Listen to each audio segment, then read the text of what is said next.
Welcome back to the Stheticboys podcast. I'm your host, Justin Martini. The other host to my right, Riser Fit. and the other host to my left. Justice, what is up? Ladies and gentlemen, we have a special first ever guest, James English. Welcome. Thank you. And you make use of those sound effects. Oh, of course. Gotcha. Make use of it all. Live audience, bro. Welcome to the Yeah, studio, bro. We're in the live audience, the studio. We're in Los Angeles, California. James, we want to appreciate you coming out. Such a late notice on the flight. Thank you, bro. Everything coming out last night. Yeah. We'll get you back to Houston ASAP. We'll get you back to Houston as soon as possible, right after this. I know you got that flight It's a red-eye next morning. flight, man. Yeah. So Easy money. we'll be sure to get you out of this, the studio here as soon as we can. But basically, Forgot we were in LA. that's what I'm saying. it You happens, I ain't- forget sometimes too, bro. We're in and out all the LA is, time, you just so we forget. don't even know what's Houston, what's LA at this point. Yeah. We're everywhere, dude. I swear. But basically, what this whole podcast is going to be telling the audience a little bit about yourself, the whole story of James English.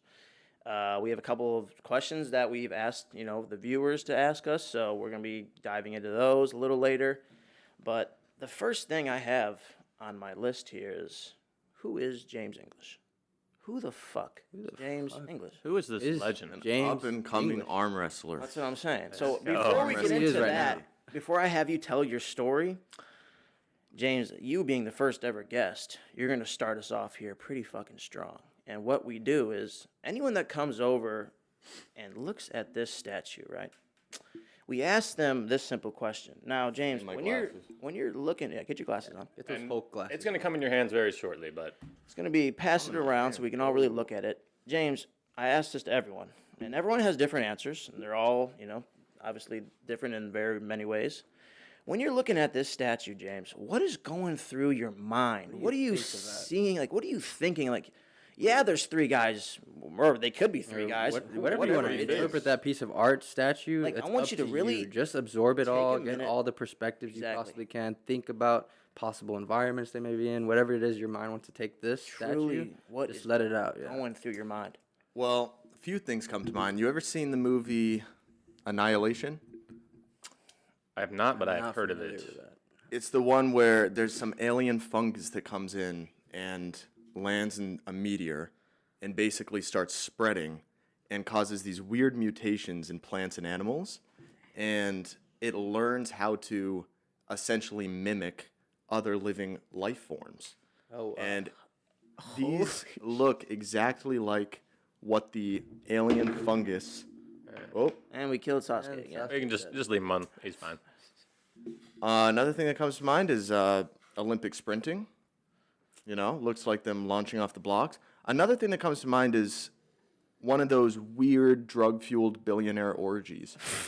that is one Looks thing like that. See, that's what I was also thinking. did That cross came our to my minds, mind. yeah. Yeah, so we're on the same page here. Those That's are phenomenal answers. very, very That crazy. is. Any one of those three, honestly. For me, honestly, when I first saw this, I was like, they got to be running away from something. This middle guy looks like he's getting trampled on. But then I took a closer look. They're all connected. So I'm assuming that this is one person. This is going through different stages of his life. He's getting pushed down here. But at the end of the day, he has to continue to look forward and keep moving on. And so he keeps going. So that's what I would say is this. This is the best thing about art, that everyone can just interpret it completely differently. I'm not gonna lie to you. I'm seeing three brothers, right, running. I'm thinking it's the location somewhere in Africa. I think they're getting chased by a fucking lion, dude. Right? Like they're stumbling, they're panicking. This looks like a panic kind of run. Like this guy's about to fall and eat shit. Like they are full on sprinting towards Head something, first, bro. or maybe away from something. I don't know. I just feel like it's three guys trying to get the fuck out of Dodge. Mine's somewhat similar, but I just consider it as like three brothers. I come from a family of a lot of siblings and a lot of brothers, so I kind of see myself as this middle guy running kind of in between my bigger brothers, and, well, they're kind of pushing me to the ground, trampling me, what big brothers do, so it's kind of like my interpretation of it today. It's kind of different every time I've looked at it, but that's what's speaking to me right now.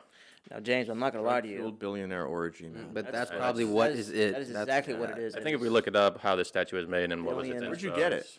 It was actually in my family's Bill house, Gates? and when I moved out here, they sent it to me, so Huh. because they didn't really have a use for it anymore. And I was like, yeah, I'll take it. We could always use some decoration. And now it's part of the podcast, so that's pretty amazing. You guys have done more for decoration in one episode than I've done for Modcast in 40.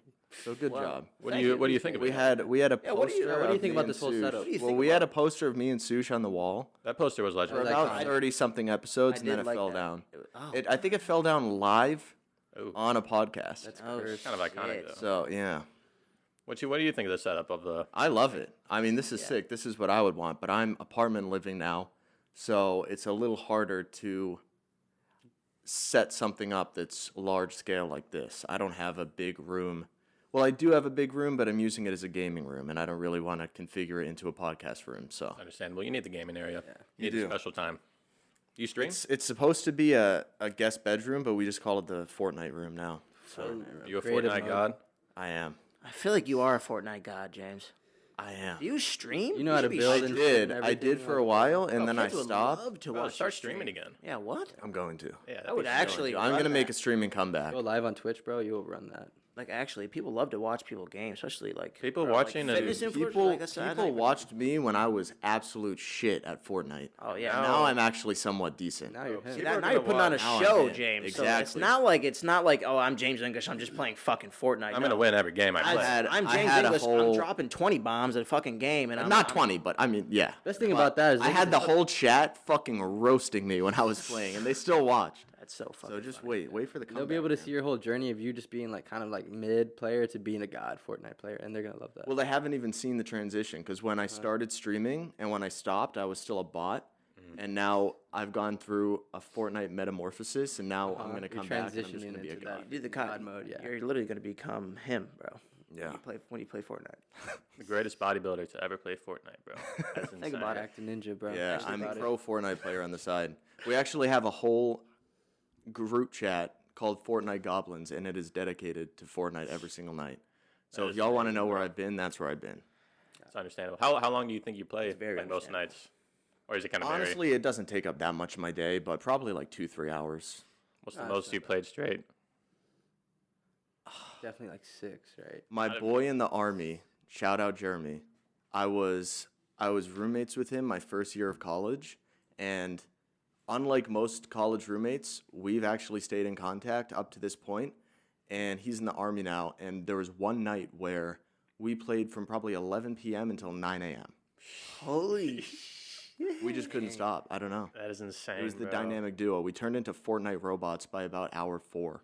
And then you just We were you're just- just it was dialed. just- You're in the yeah, zone, and you're just. It was just automatic. You're just all subconscious at that point, bro. You're just I feel like doing you're it just over and when over. you went to sleep, you're in the just game. dreaming about Fortnite. You're just in the game. bro. Like, That just that fucking- does happen. That no, that's actually happened. to me lucid before. dreams. It takes over your subconscious because that's all you're doing. So boom, you're forced. To No, do it actually Hours like on I've had multiple dreams. This makes me sound like I have a severe addiction, but I don't. But I've had multiple dreams where like it'll be some normal dream shit about people in my life or whatever, but the setting will be Tilted Towers. Tilted Towers? No way. It's Way, dude. That is amazing, though. yeah. Have you ever had Back any when like? I used to do back when I was in computer science, sometimes I would have dreams of code in my head because Oh, you're just shit. like it's so mentally straining and you're just staring at a screen Yeah, bro. with like using as much computational power as you can for hours, and then you go to sleep and it's like your brain is still just running through it. Have you ever had any like lucid dreams where you're able to tell that you're in the dream and then you kind of just start controlling it, or like if you notice you're in little bit, Tilted yeah. Towers and you're like, what? Why the fuck am I here? But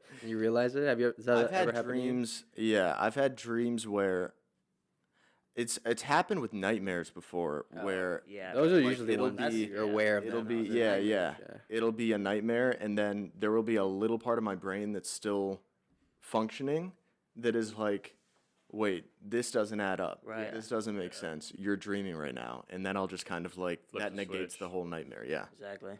That's sick. That's awesome to hear. So you can just like turn off the nightmare when you realize that. Is that what you're saying? Yeah. Like everything just seems Because off. my brain is like, It no, figures this it isn't out actually and it's real. like I can stop this. if I Yeah. want to. Yeah. Yeah, that's my good. brain just figures out this isn't real. This doesn't make sense.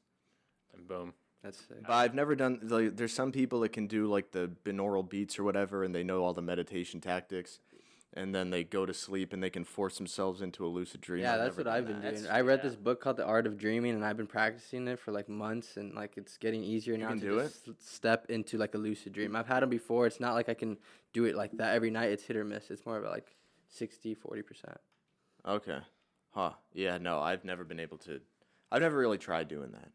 I never really tried it on purpose, but one time, bro, like we were awake and then we fell asleep for about 2 hours, and then we woke up and like our minds got active for like an hour watching a show, and then you fall right back asleep. It's easier to go back into that REM sleep because you just wake up, and now that your brain is a function, it's aware now, it can easily slip back into that dream state, and you'll be conscious of it, and you'll be able to control your dreams. The reason I'm doing this is so I can just get as much knowledge as I can, because if I think about it, if I go into a dream, I don't have to expend any energy physically, but I can get the knowledge from the dream that I lived. Let's just say I lived and did construction on like houses, or I had a whole family and I learned a bunch of life lessons in that dream, because time is relative in dreams. So you can live in a dream for like a couple days, you can live in dreams for a couple minutes, like it just depends. But I can use that information knowing that it was a lucid dream, and I can still live that life and have that experience of that person that was in the dream, even though because my body doesn't know the difference between, like, it's just my brain. Yeah, I've had that actually, I can see that and I can agree with that, because there have been dreams that I've had, and I'm not into like supernatural stuff that much, but there have been dreams that I've had where there's been a specific, like, I got stung by a hornet on a specific body part, and then actually it was Gianna that looked it up for me, and she looked up meaning of dream where I got stung by a hornet on this body part, and it like perfectly resonates with something that's happening in my life at that moment. It's because it's all in your subconscious, so it's just throwing out what you need to see and what the signs you need to see. It's just a matter of like you're gonna actually. But that's some male. That's like male astrology shit. Yeah, it but could like be. it weirdly, every time it's Weirdly happened, it's happened like 3 or 4 times where it's been so accurate that I'm like, is this is this real? Is it just actually telling me what to do? yeah, it's just made me think. But and then there's been other dreams that I've had where I've like woken up and it's been such an intense emotional dream that I've just sat there and thought about it. Those are the dreams where you like remember every detail, right? And it's revealed stuff about me to myself that I didn't realize. Exactly, because why do we have dreams? Oh, I'm still salty about this thing that happened, or I'm still fed up about this, or I'm longing for this. Like, I've definitely had dreams where I've woken up and I've been like, oh, I just realized something about myself, because I wouldn't dream it otherwise. It's amazing that dreams can really just teach you more about yourself as a person. Everything you can just I definitely learn and grow from it. Yeah, you can learn that they are there for a reason. And they're there to learn from. Because your There was consciousness some, wouldn't like, go somewhere for no Alternate reason. reality of your life that you could have possibly been in. So at any moment, you can use that information to. Yeah, I mean, present moment. psychologists have used like dream therapy and stuff like that. And was it? I don't know if it was Freud or what, but one of those Freud big is, psychologists was into, or maybe it was Carl Jung, was into the significance of dreaming and the significance of subconscious. Yeah. Oh, subconscious is Sigmund Freud for sure. Yeah. He's really big on that. He thinks it controls everything. It's like But a tip of Jung the ice- too. Young too. Jung Yeah. was in. He was more he like was into like collective unconscious. yes. Which I don't know too much about it. I'm not like an expert, but I've looked into it, and it's really like sparked my curiosity, because I'm like, wow, this is like weirdly supernatural, but it also weirdly makes sense. Very simple too to understand, bro. Like once you look into that, it is kind of all collective unconscious. Like all of our thoughts do seem to like be together. Have you ever like noticed you're thinking about someone and they send you a message, or like they call you out of nowhere and it just kind of adds up, or it's just weird. Yeah. You know? I just feel like that we Because all like a lot, like the like rational part of me is always like, oh well, that's just coincidence. Because coincidences are real, obviously. But I also believe in synchronicity, where it could be the total opposite. Maybe it's not a coincidence. Maybe this is synchronizing for a reason. You know? Yeah, because then there's also like, you also have to keep in mind how many coincidences before it's just like, Okay. yeah, what's there's going no on? way. Yeah. The craziest coincidence that I've heard in my personal life, not one that I've like read about, but one that someone close to me has actually had, was, excuse me, it was my aunt. You guys say aunt or aunt? Please I say. say ant. I say I ant. sadly say ant, bro. Yeah. I Sorry, say Colin. ant. That's a fucking insect, guys. All right. Legend. My Maybe it's just aunt where we're from. was. She was driving to. I think she was driving to her house. I can't remember the specific details, but I remember the core part of the story. And I think it was her uncle or her great uncle or someone close to her in the family lived on the way to her house, but it was like a 3-hour drive. And if she took this one exit that she would never take, it would lead her right to his house. And she'd been on this route hundreds of times, going to and from work or whatever. And this one day, she had this overwhelming, like, need Yeah. to go on the exit. was, like, Take this calling exit. her. I need to go visit my uncle or great uncle or whatever. She just needed to do it. And she got there, and it turns out he was having some sort of like medical episode. And the paramedics or whatever said that if she hadn't come there, then there's a very high likelihood that he would have died because he was like minutes or hours away from death. And There's just you always know, that special feeling. Yeah. Beautiful thing to hear. that super it's weird. turned And out it's good. like, that is possible with coincidence. Yeah. Or if you know. Maybe it's not a coincidence. maybe it's and not. that I don't know. higher self Something was guided calling her towards there, that telling her to reason. go there at that specific time, and that's beautiful, bro. Yeah, it's pretty crazy. That was the craziest one I I've feel like heard. stuff like that happens every single day. Yeah. People. Now, Mr. James, before you tell everyone your kind of just whole story of how you became Mr. James English, how was your trip? You just came back from Australia. How By was the that, way, bro? we'll put that up here on the screen for the YouTube, everyone back at home. We appreciate you guys tuning in. If you're watching on YouTube, it's also streaming on all streaming platforms, so we appreciate you guys tuning in, but we'll push a picture here on the screen for YouTube. James English literally got a fucking picture with Kangaroo Jack. That was the most legendary photo, bro. I'm That not was even your idea. I swear both to you God, guys. yeah.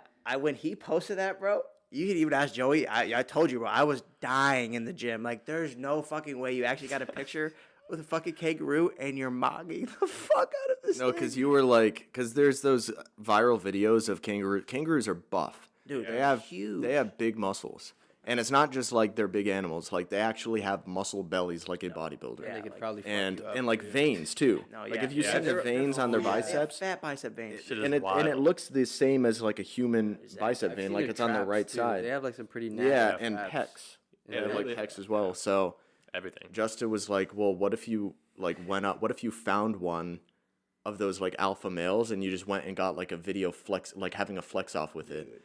And I was like, "There's no way I'm gonna find that, but that would be fucking sick." And I didn't end up finding that exact thing, but I still got a picture. Like this guy was fucking buff. This yeah. kangaroo was buff, looked- but he was just chilling on the You ground. got the closest thing to it. And I went and flexed next to him. So they're just chill with you coming right up to him like that? Like, was it? It was in the Australian reptile park, and they're out in the open. They're not in a cage or anything like that. So crazy. But There's no. Awesome. I'd be bro. like, I would love to experience like that. that'd be so With weird. the They're like dude. So, other like, the animals there or just entire- kangaroos? there's other animals, but they're more enclosed. So they've got koalas and snakes and stuff. But the kangaroos are kind of out in like the common field area. But obviously the entire park is enclosed. Yeah. But there's no cages inside there for the kangaroos. So they're kind of just out. Free and roam, kids yeah. can walk up to them and pet them. But the kangaroos are weirdly chill. I don't want to get sued for like defamation or whatever, but I think they must give them like Xanax or something. No, yeah, they Like they got to give them either that or at this point they're just so trained I think it might be conditioned around- around yeah. humans, and they got used to it, and now it's because just, they sell kangaroo food at the park. So they're probably so used to like, yeah getting Oh, hand getting fed. fed by them. humans come up to me and they give me food. These guys aren't so bad. Maybe I'll just They'll be just- chill around yeah. them. Right. Yeah, I think that might be what it is, but you can just go up to them and pet them, like scratching behind the ears, and they kind of just Dude, that sit is there and just like, awesome. that is amazing. yeah, they're not hopping around or anything. I mean, they hop around a little bit, but they're kind of just grazing and chilling. It's so weird. That's super dope. I want to meet a kangaroo now. And They're sick, dude. I'm gonna try like dabbing it up or something, dude. Like I feel like it'd just be so chill. Like you're kind of handing it food, and you're also. Well, it's got some gnarly claws on it. Dang, you gotta It be has careful got with the some dap up. big claws. Maybe like a fist bump would work. definitely a Something fist like bump. that. Because We gotta make- kangaroos can, what they do to defend themselves is, or to attack, against like bigger animals such as ourselves, is they'll put their claws on your shoulders and kind of hold you there, and they'll use their tail to balance, because they've got a really powerful tail that they can actually support their body weight on. And then they'll lift their hind legs up and claw out your midsection. So they got. They got whole claws on their body's like a midsection. weapon, So bro. if Literally a weapon. I haven't seen it happen, and I haven't heard of like specific instances where it's happened, but I mean, my dad's Australian, and he said it a million times, so it must be true. That is wild about the tail though, to hold up their whole body like that. Yeah, well, you can see it when they're when they're hopping around. If they're moving slowly and they're kind of grazing, they'll kind of just lean back onto their tail and move their feet forward instead of like fully jumping. Yeah. Dang, I've seen them box and stuff, but I've never heard of that. That's a crazy method. That They'll they would use. box. That's a nutty Have you seen technique, that bro. video of the guy defending his dog? Yes, I have, saw yeah. that. Kangaroo's one, got the dog in like a headlock. Yep. It's weirdly human. That sounds It's like insane. got it in a headlock, and the owner runs up and just fucking punches the kangaroo in the face. Sticks Like just fully good form, like a right hook right in the face. video's And the kangaroo just like gets into a boxing stance, but kind of is like shook. Shocked by Yeah, it. he He's was like, he was like holy stunned. shit, that kind of hurt. And he just looks at him, and then the guy kind of just like turns around and walks away, and the kangaroo just fucks off. He's like, yeah, I don't want any of that, honestly. Yeah, it was probably the first time he got rocked like that. That's why. Yeah. No other animal punches that I know of. Yeah, exactly. So by human, you got put in his place. Is there another animal that punches? Probably the kangaroo. Punches, What, a right? gorilla punch? I think gorilla like. I think a like gorilla. Or they like more they- swing and they hit? sort of like I rap. think a gorilla like grabs and like Throws. and like Yeah. rips. Dang, rips Like him. kangaroo. I mean, like chimps and gorillas and stuff like that. They're so have brute strong that strength. they'll like grab onto you, and then they've not also rip you got apart. fangs and shit. Yeah. So they'll bite and they'll rip and they'll like gouge eyes and stuff. They're super fucked Hey, up. a gorilla punch though would fuck, bro. Yeah, that would hurt. That would- Like that cave would your hurt. They face. knew martial arts gorillas would take over the world. Yeah, bro. Yeah. Actually, boxing, I don't know though, because they've got such short legs. They've got like these weird stubby legs, and boxers, all their power's generated from their That hips is and their true. legs. Yeah. So like that weird brute I force, think their like fighting style is perfectly made for them. no, but that's such a weird way to fight when you consider the animal kingdom. Every other animal is either stinging, well, I guess that's insects, clawing, biting, or using some other form of like ripping you apart. But the ability for us to just punch with like bone on bone is so fucking weird. That technique is crazy. Like Humans people are break their wild. hands punching people in the face because it's bone on bone. Like, Yeah. If you did one punch, your knuckles would break. Exactly. Hard enough. Yeah, that kangaroo must have been like, oh, I've encountered so many animals and none of them have ever done that shit to me. My face hurts. You got rocked. Just runs away. What was your favorite part in Australia? The most memorable part was there was this big ass spider in the bathtub. I was seeing those stories, I bro. was seeing your and- stories of the spiders. That was very. Well, actually, cursed. yeah. So we were in this town called Barrel. It's south of Sydney, and it's kind of it's not in the wilderness, but it's definitely not city. There's not a hospital nearby. There's nothing like that. There's just cafes and stuff like that. Like a little town. But if you drive, you can drive towards the cafes, and then you're in kind of town. Or if you drive an equal distance away from the cafes, you're in like farmland wilderness. And there was my uncle is an eccentric person, and he doesn't believe in like screens. He thinks that they don't look good to look through, so he just leaves doors wide open for fresh air. And he does it with like every window and door in the house at night.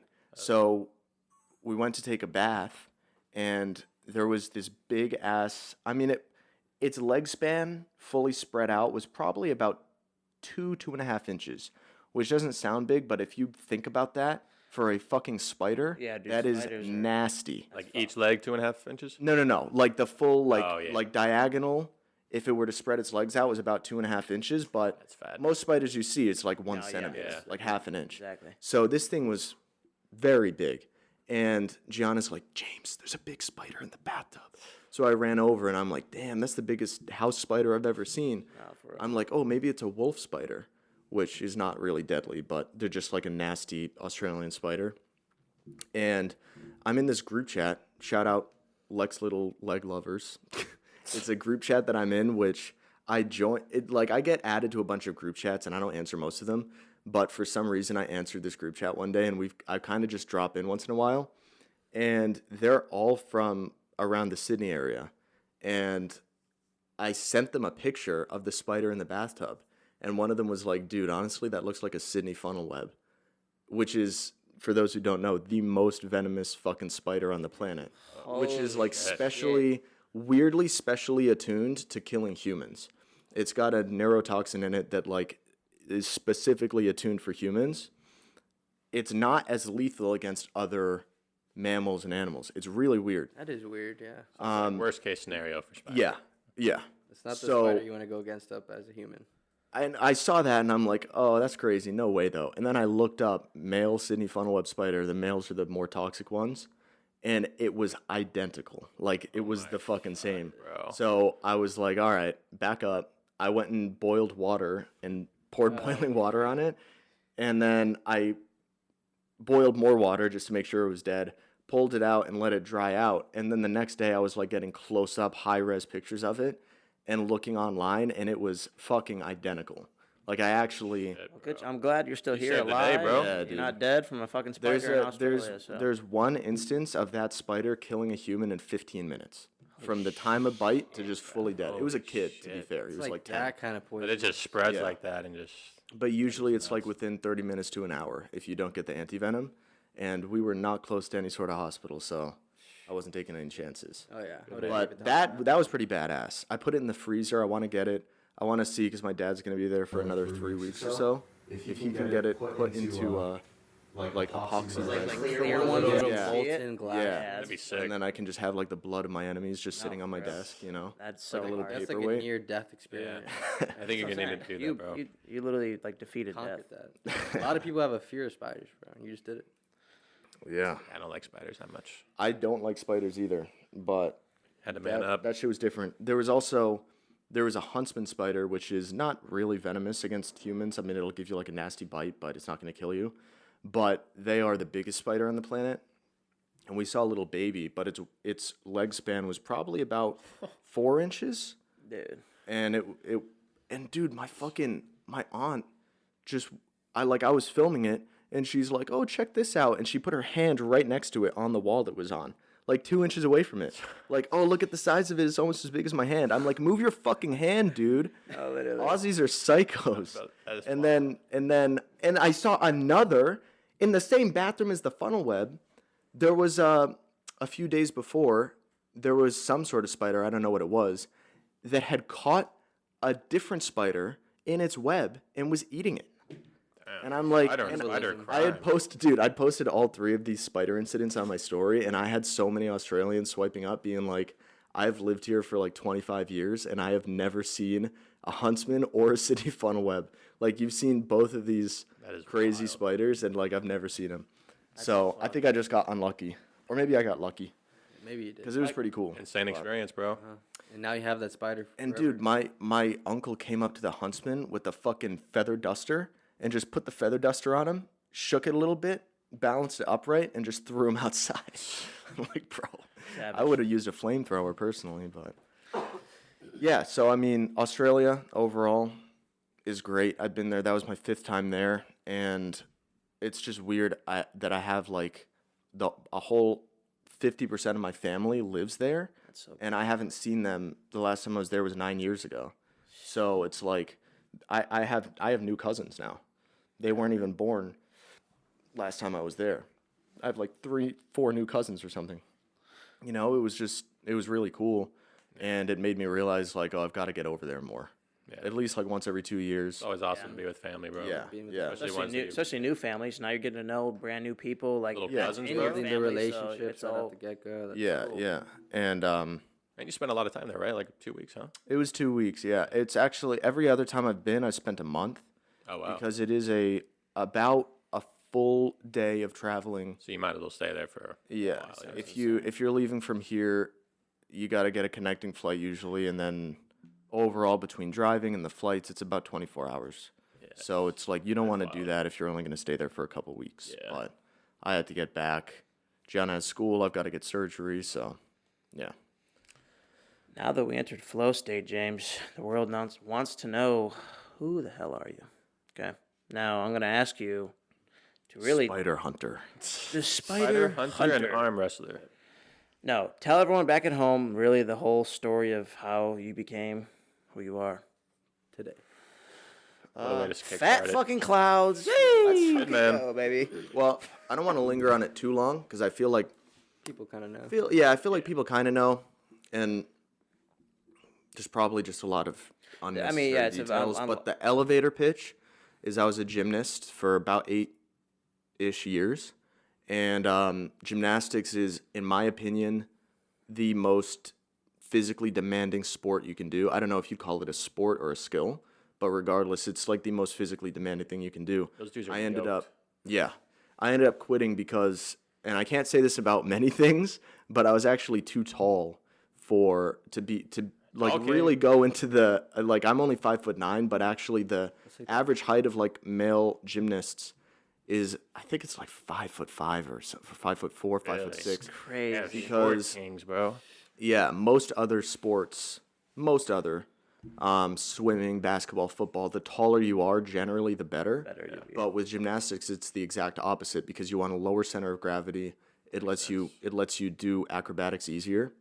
So that was part of it. And the other reason was because I was getting injured a lot, and my parents were letting me stay in, but eventually it got to the point where I was all kinds of snapped up. So What was the time gap between when did you start? How old are you? And when did you?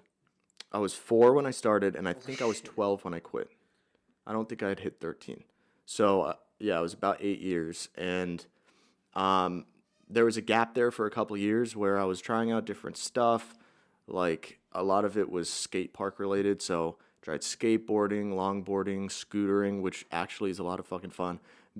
Biking, like BMX biking, and all of that was fun, but I still wanted that like physical challenge. So I could just kind of I don't even think I knew that I wanted it, but subconsciously I wanted it. So I went to the gym one day with my mom because she went almost every day. Went to Planet Fitness, did chest like every single day because I didn't know what else to hit. I didn't know shit about lifting. Eventually went to Hard Knocks Gym right down the street from me, a more hardcore gym. Fell in love with it. And I mean, that's how I got started into fitness. And in terms of making content, it was really just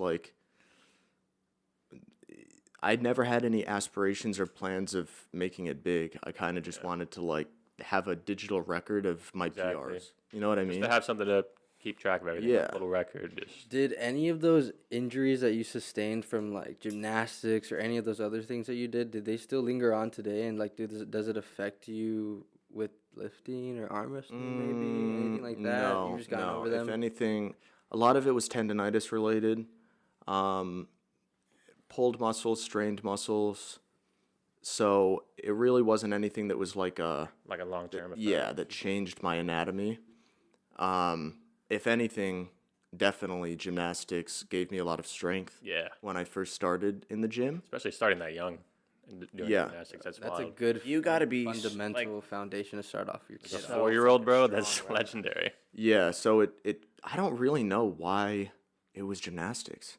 My mom and my dad, neither one of them have a history of doing gymnastics. Yeah. But I think my mom just did it as maybe you do this for a few months and just have fun and then you quit. But I ended up being pretty good at it and liking it, so I just kept doing it. It's awesome. But it really gives you this tendon and ligament strength that you just don't really get anywhere else. Because all So- your joints are activated and keeping your core tight. It's Yeah, a full body yeah. kind of skill or sport. If you do something like an iron cross in the rings, I You tried will that today, feel- actually with G-Man, and we were trying to do that. That was Yeah. impossible. I couldn't do it. and you can feel the stress that it puts on Yeah. on your tendons and stuff. So I think getting into the gym, I was able to my tendons and ligaments didn't have to develop. My muscles were the only bottleneck, so I was able to just kind of accelerate up pretty quickly, and that's part of the reason I fell in love was because that combined with newbie gains, it was just PR after PR after PR. Exciting, That is bro. the Going- best, dude. It's newbie gains is the newbie best thing gains, ever. Both in the mirror. The newbie Yeah. gains and hitting the PRs every other week, is or every other fucking day. Honestly, is the coolest. It was the best thing. Yeah, newbie gains. I didn't realize what it was at the time until when I started doing a lot of research, and then I was like, oh, that's why I was hitting so many PRs. Yeah. And I just started Instagram, and over the course of a while, I grew a bit of a following. Ended up getting in touch with David Lade. I went and saw him, did one, it wasn't really meant to be a collab. I just wanted to like meet him, get to know him. But we filmed a video. Obviously, I got like an influx of followers from that. But I was still, it still didn't occur to me, oh, this is a potential career. So I was still You were doing like invested in- powerlifting, right? Or Yeah, I was for doing fun? powerlifting and also just like planning for the future. For your Social life. media wasn't as big of a thing. I mean, this was like what? You didn't see 6 like years how ago? big the opportunity was until like you were kind of in it. Is that what you're saying? Like you didn't really Yeah. go into fitness thinking like this is gonna be my life. This is gonna be what I'm trying to pursue. This kind of just all kind of happened for you. Yeah, and that's how it usually goes. Is like, except in the rare case of like Liver King, for example, where he had it mapped out, like, he had, like, a and you plan. can just tell, because he came in and knew the exact type of content to make that was gonna blow up. And then you just He's- executed from there. Yeah, exactly. He's one of those people that's like, oh, this is a viable job, like career that I can do, and here's how to do it, and here's how to map it out. Obviously I didn't have that. Most people don't have that. Yeah, So kind of falls into place. yeah, Now, James, I'm not gonna lie to you. We did spark up the Stogie. You told us before the podcast was rolling you never ever really smoked a Stogie. So what I I've can never tell smoked you, a cigar at all. No. what I can tell you is, First you cigar simply right here on the you Potter. simply don't inhale. Yeah. So if you inhale like you do vape, you're gonna throw your fucking Keep guts it in up. your mouth. Keep it in your mouth. So why is that? So it'll get Why do you you high throw because it's of just like the aesthetic. It's a little bit of like No, a nick. but 'cause it'll- why does it like? it make like you- seeps into like if you put like pre-workout in your Yeah, mouth, no, I it'll, get like, why it gives you a the buzz. nicotine will seep But if you into there. inhale it, I mean, you can inhale a cigarette and you're not gonna puke. Why is a cigar different? Why if you inhale that, are you don't gonna? fuck- It's just fucking so know. much more. It's like the daddy cigarette, bro. It's just so much more intense. way more so much more smoke? stronger. So if you really inhale that into that tobacco and all that nicotine into your lungs, I mean, you can give it a test. It's not going to feel No, I'm good, good. but I'm good. I'm good. I'll Yeah, puke. dude. definitely don't inhale. But if you would like to give it a hit and lose your cigar virginity, that'd be The amazing. world is yours. It tastes really good. It's a blueberry cigar. It's mixed, but How am I supposed to hold this? Oh, hold it- hold it like you're him. Like Yeah, the free tra- will. the Hold it- fucking Tate brothers, dude. Wait, so like this? whatever. Like The world However is you wanna yours. hold it. A little puff. Let it sit in your mouth, and you can let it just come out naturally. And, ladies and gentlemen, well, That wasn't really anything. a Lost big his, one. cigar virginity. that's the cherry. Cherry's been popped. It's a cursed Pablo with Arnold right behind. Yeah, this is. Guy smokes a stogie I wherever smoke the my fuck he wants. stogies anyway. Smoke my stogie wherever I want to smoke my stogie. Actually, kind of tastes good. It's pretty nice. Yeah. Gives you a nice little buzz, especially if you like don't smoke those at all. Like you'll definitely feel the buzz. If people smoke them like every day, you'll kind of get used to it. But Everyone we hardly back at do home, those. So yeah, we don't Makes cheat you look for like a cigars. badass, Yeah. dude. Which This is why, like, is- the only yeah. reason I do it. I don't smoke any. We kind only of smoke nicotine, cigars on anything. special Just look like a occasions. You badass know, on we have a special occasion. guest. what'd you Like- think of that? With the wash down of the Pretty Twisted interesting. Tea. How was that Twisted Tea? Pretty good over there. That's decent. The wine was better. You like the Y'all, wine? y'all gave me some wine that was like It's it a was sweet. Moscato wine that's like the best. It's just sweet. Best It's one I've ever had. James, do you want the whole bottle right next to you? Because we can make No, that I'm happen. good. I'm good. This podcast will go off the rails. We'll save that for another time. That would not be a real pop. It's just a whole fat bottle of fucking wine next to Drinking it Jay's. straight He's out just the like, bottle. No, I mean that was good. I can see the allure there. I like the fucking, was it Manic Mike from the Trend Twins? And Chris was like, bro thinks he's in an edit. Where he's like we over there smoking a leaning cigar. over He's the- like, yeah, he's leaning over the balcony like looking. Yeah, that shit was funny. I mean, no, I've never. The thing I'll probably never do is smoke a cigarette. oh god, Oh, god, I'd never no, do that. God, Well, No can't cigs here. but can't do it. I wouldn't. Obviously, I would never like want to do it to get addicted. But everyone's like, "Oh, you got to do it to have like a drunk cigarette at least once." But for me, my dad's mom was a chain smoker, and she ended up dying of lung cancer. And he's had a chronic cough. She smoked in the house, and he's had a chronic cough his whole life, probably from that. yeah. So 100%, it's kills a more lot of like a people. fucking, like a respect thing for him. Oh yeah, Like, honestly. I'm not doing that shit. It's not worth it either. There's nothing good out of cigarettes. Just hit the vape instead. So continuing with the story, you just got in contact with David, filmed it pretty good, loaded a video with him, got some followers, and then you told yourself basically, damn, this shit's probably starting. Well, yeah, no, it was the first. So the first time I was 17, and then I was going. It was right before my first year in college, so I was already focused on. All right, I'm going in for engineering. I ended up switching to computer science, So Did you I kinda graduate just- early? I mean, No, I dropped out. Oh, So so no, like I was did saying this. high school because you were 17. Oh, high school, yeah. You graduated early. Dropped yeah. out of high school. No, my birthday. English dropped out of high school. My birthday's August 27th. So I was like the youngest. I turned 18 like yeah. right okay, before right Like a college whole started. year. That's how my birthday Yeah. is, bro. I'm a day right bore you, so I feel that. Yeah. And like, did you stay back or did you? I was 18 at the start of my senior year of high school. So I was like I was 1 year like older. It was either going to be like I was going to be a little older than everyone or like a little bit or a lot Like younger way than everyone. younger than everyone. Right. So I was just happened to be that. So then I was like 19, like pretty much when I moved into college, like freshman year. Yeah. Rather than well, being, they like, wanted to hold me back, but my parents were just like they just didn't let it happen. Yeah. Because But- really either one works fine. But Yeah. But so back to the story. Did that collab. Got to know him. I stayed there for a few days, and then I ended up just going back into school. And it wasn't until like a year and a half later where I saw him again, not for like a career opportunity. I still wasn't considering fitness at this point, but just to like see him again. And that time, I decided to make a transformation video like right after I saw him, kind of as an experiment, because I'm like, well, I know a lot of people are going to be, eyes on you. there's going to be eyes on me after this. Like, see what happens. I Let's still throw see something what out happens. there, There was just like see a what little catches. subconscious hint of like, well, just like what if it did really well? And it got like 10,000 views in a couple days, which at the time was crazy for me on YouTube.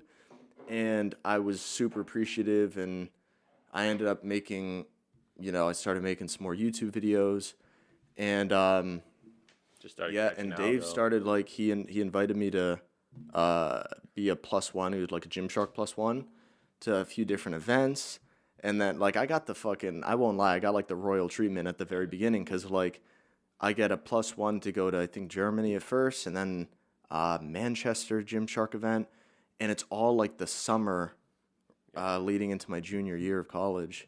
And I'm traveling around, I'm gaining followers, I'm making a shit ton of content, my physique is leveling up. Just And then I got to go back to school.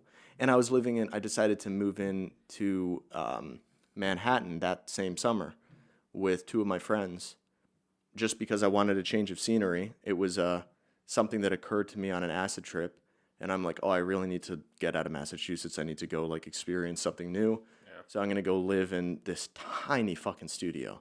I mean, I think it was like 500-600 square feet, and it was three of us living there, but it was $2,400 a month for like this shitty Like ass the grind studio. shack where you're just grinding, doing your Dude, thing yeah, in but I there. mean, Manhattan is like crazy expensive to live in, obviously, so that's all we could afford.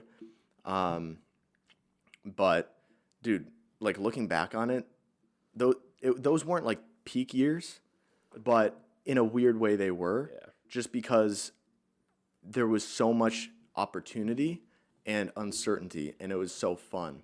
It They're was very like, just pivotal moments for you to like open up to this opportunity, and then now you're able in a position to start peaking again. yeah, You just never And know you what gotta could think happen. about it, bro. Like, you were fucking like 17, 18 years old at the time, bro. Like, and compared to what you are now, like, I know you're 22, 23.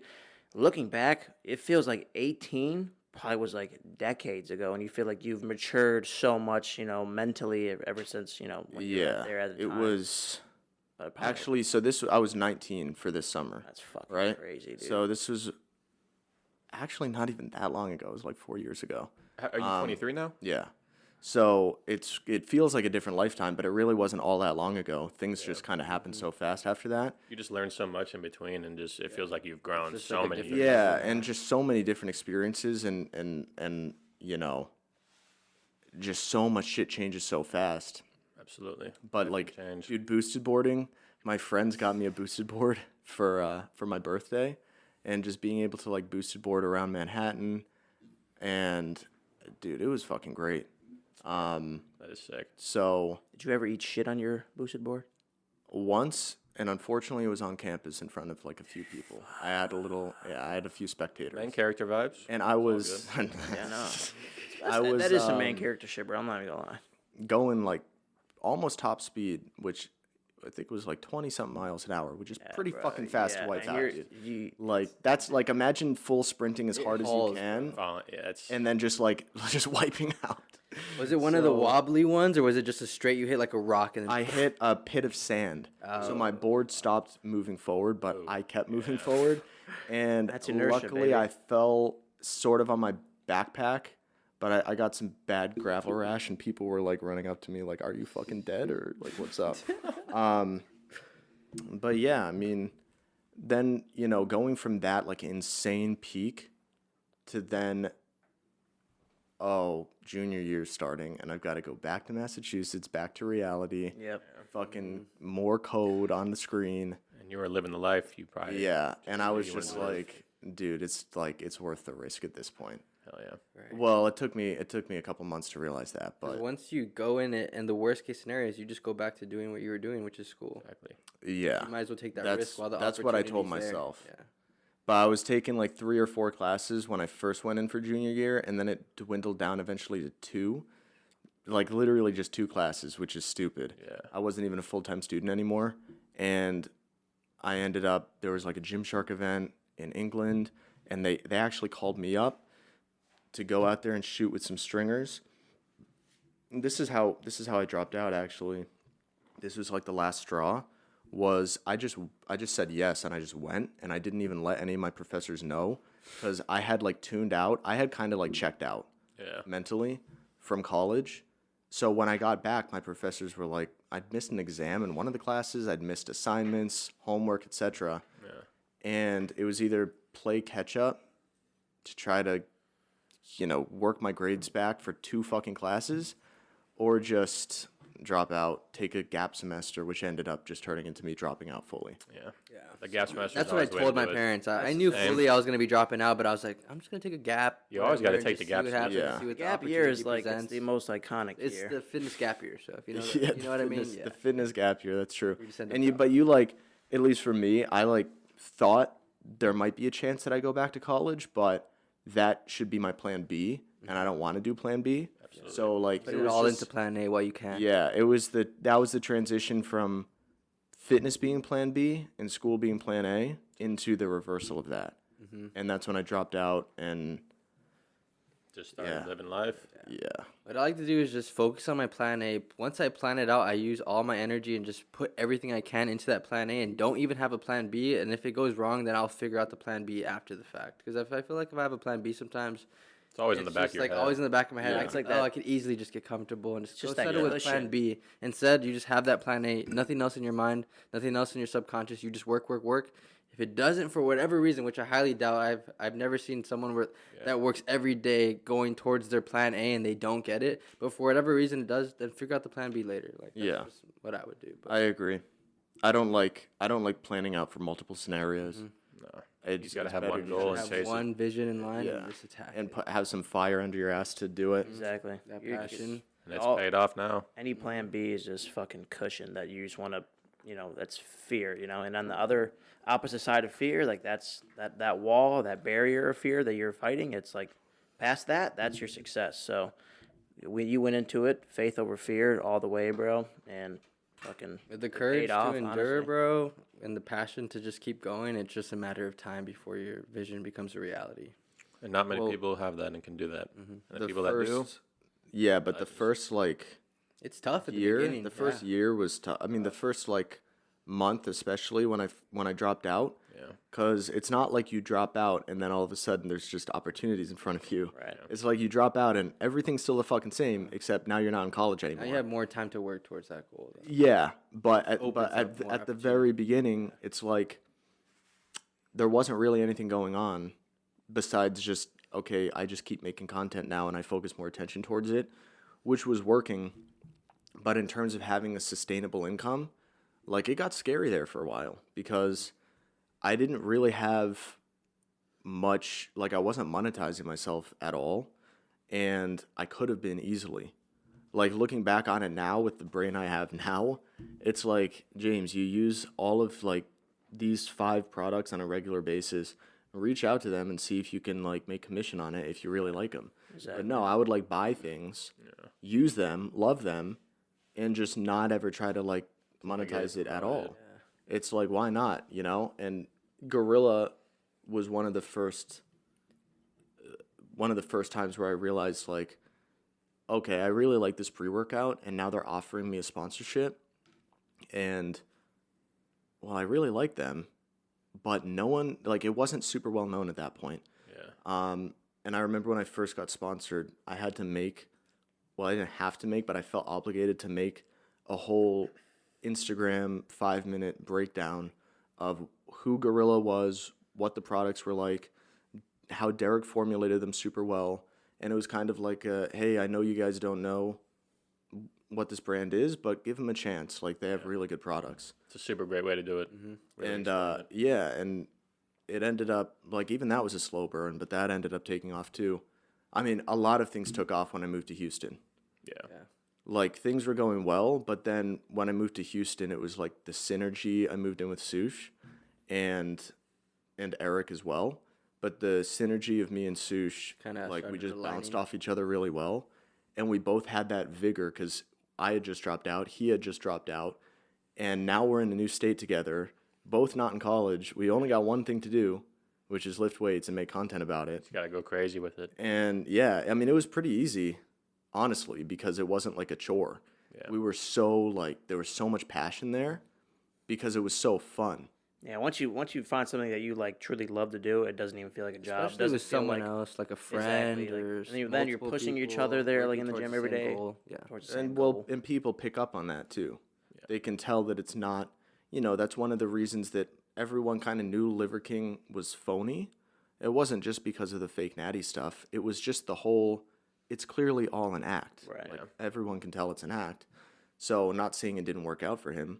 Obviously it did financially, but in terms of authenticity, I don't think many of his supporters would say he's like a super authentic person. Yeah. Some people might be deluded enough to say that, but, you know, when you're doing something that you genuinely enjoy and then you're just filming yourself doing it and presenting it in an entertaining way, People see it. people, yeah, it's can very see right it's very through it. obvious. People love to watch that, dude. And they like live off that energy. Right. Like, the same thing happens even now when I watch videos of someone doing what they genuinely enjoy doing, Yeah. and they present it in like a fun way. It, like, I can almost live vicariously through them and feel what they're feeling. And that's exactly what the audience does with all the people on Instagram. They just kind of want to see what kind of lifestyle they're living, what makes them they're so unique, their own person, and that's Who what they- people who just like they blow really up. The are. most unique and the realest people will just like grow that following because people want to see that and like Yeah. live through it. Yeah, it's true. And, like, recently I've gotten into arm wrestling, and, like, a big reason for that is because I've gotten injured, which I'll get into more, like, later in the podcast. But, you know, it's something new that I'm super passionate about. Yeah. And by no means am I done with bodybuilding. It's just on the back burner right now because Side arc. I He's got a can't big drive train for it right bodybuilding now. right now, really. Right. I can train, like, upper somewhat, but, you know, I'm waiting on surgery, so Just got to adapt to the situations. Keep that competitive mind working. Just find the next task, even if you're injured in bodybuilding or whatever. Just find the next thing that you can better your person. Because at the end of the day, you're just adding a bunch of attributes to your person so that you can make James the fullest. You know, You're an IFBB I want to be like pro. Larry Wheels. dude, You're gonna be a do it. pro You fucking can arm do it. wrestler. Dude, Larry he's pro bodybuilder. He is a pro, right? Yeah, I know he won, like, multiple shows. Pretty I'm sure sure he Larry- is, he bro. has If to he's be a competed pro. a lot, Well, his- he looks like a pro, and that's all that matters. So Yeah. he's a pro bodybuilder, on his way to be a professional arm wrestler. He's done strongman. He's done powerlifting. Like, He's Do just it all. checking Other- shit off the Yeah, list of bro. like, all right, Everything what's for next? fitness. Like, how can I Yeah, just a upgrade as bunch a of side human being in quests. this game, Just the a bunch of GTA? side quests. Just do it all. Who cares? Yeah. This is the world that we're living in. So you have the freedom, you have the free will. So why not do as much as you can while you're here and you're alive? So, that's just fun. yeah. do you think you'll do strongman at one point, like Larry? Strongman's the one thing where maybe it'll change, but at least right now, it just doesn't seem that appealing to me. Yeah. I don't know why. I like. I feel like I'd hurt my back doing That's what I'm saying. I feel like you're more injury prone trying to do like you're physically lifting just Olympic fucking lifting heavy and shit. strongman are like the two things where I'm just kind of like, eh. Yeah. But It's just like a little different and just it's different. And maybe at some point I'll be like, okay, that actually looks pretty sick. Like carrying cars around, I want to go do Yeah. that. Yeah. But right now it's like bodybuilding and arm wrestling. Yeah, To go to duo. in my notes right here, I was gonna get into the next topic. It's literally all of our like diet and training, what you've been doing, and it says slash injuries because we know you've been dealing with the injury. So like, kind of take us through what you can really do, and then it says right after that arm wrestling jam. So tell the audience really like, what was the point where you like kind of snapped in and saying like, what the fuck is arm wrestling? Like, Wait, what was the made first you? question there? So honestly, like you're training right now. Since you're injured, you can go about your injury, say what's wrong with you right now, and then what you can kind of do when it comes to training, and then what was like that flip in your head where you're like, I'm gonna fucking start doing arm wrestling now. Yeah, so the injury was, or it is, a sports hernia. So basically, it is, long story short, there's a partial tear in my oblique at the bottom by my V line. And there's also a partial tear in my adductor longus muscle, which they both connect to like the same spot on the pubic bone. So it's very common for those two areas to get injured simultaneously, or at least near each other, because what can happen is you partially tear your adductor at the insertion point, or origin, whatever, and because of that, it throws off the alignment of your pubic bone, which then leads to the oblique tear. So what they need to do is they need to go in, make an incision along my oblique, sew it up, and then they need to drill into my pubic bone, a couple holes, and they need to reach down and grab my adductor, which they're not sure if it's partially or fully torn at this point, because there's 3 different adductor heads.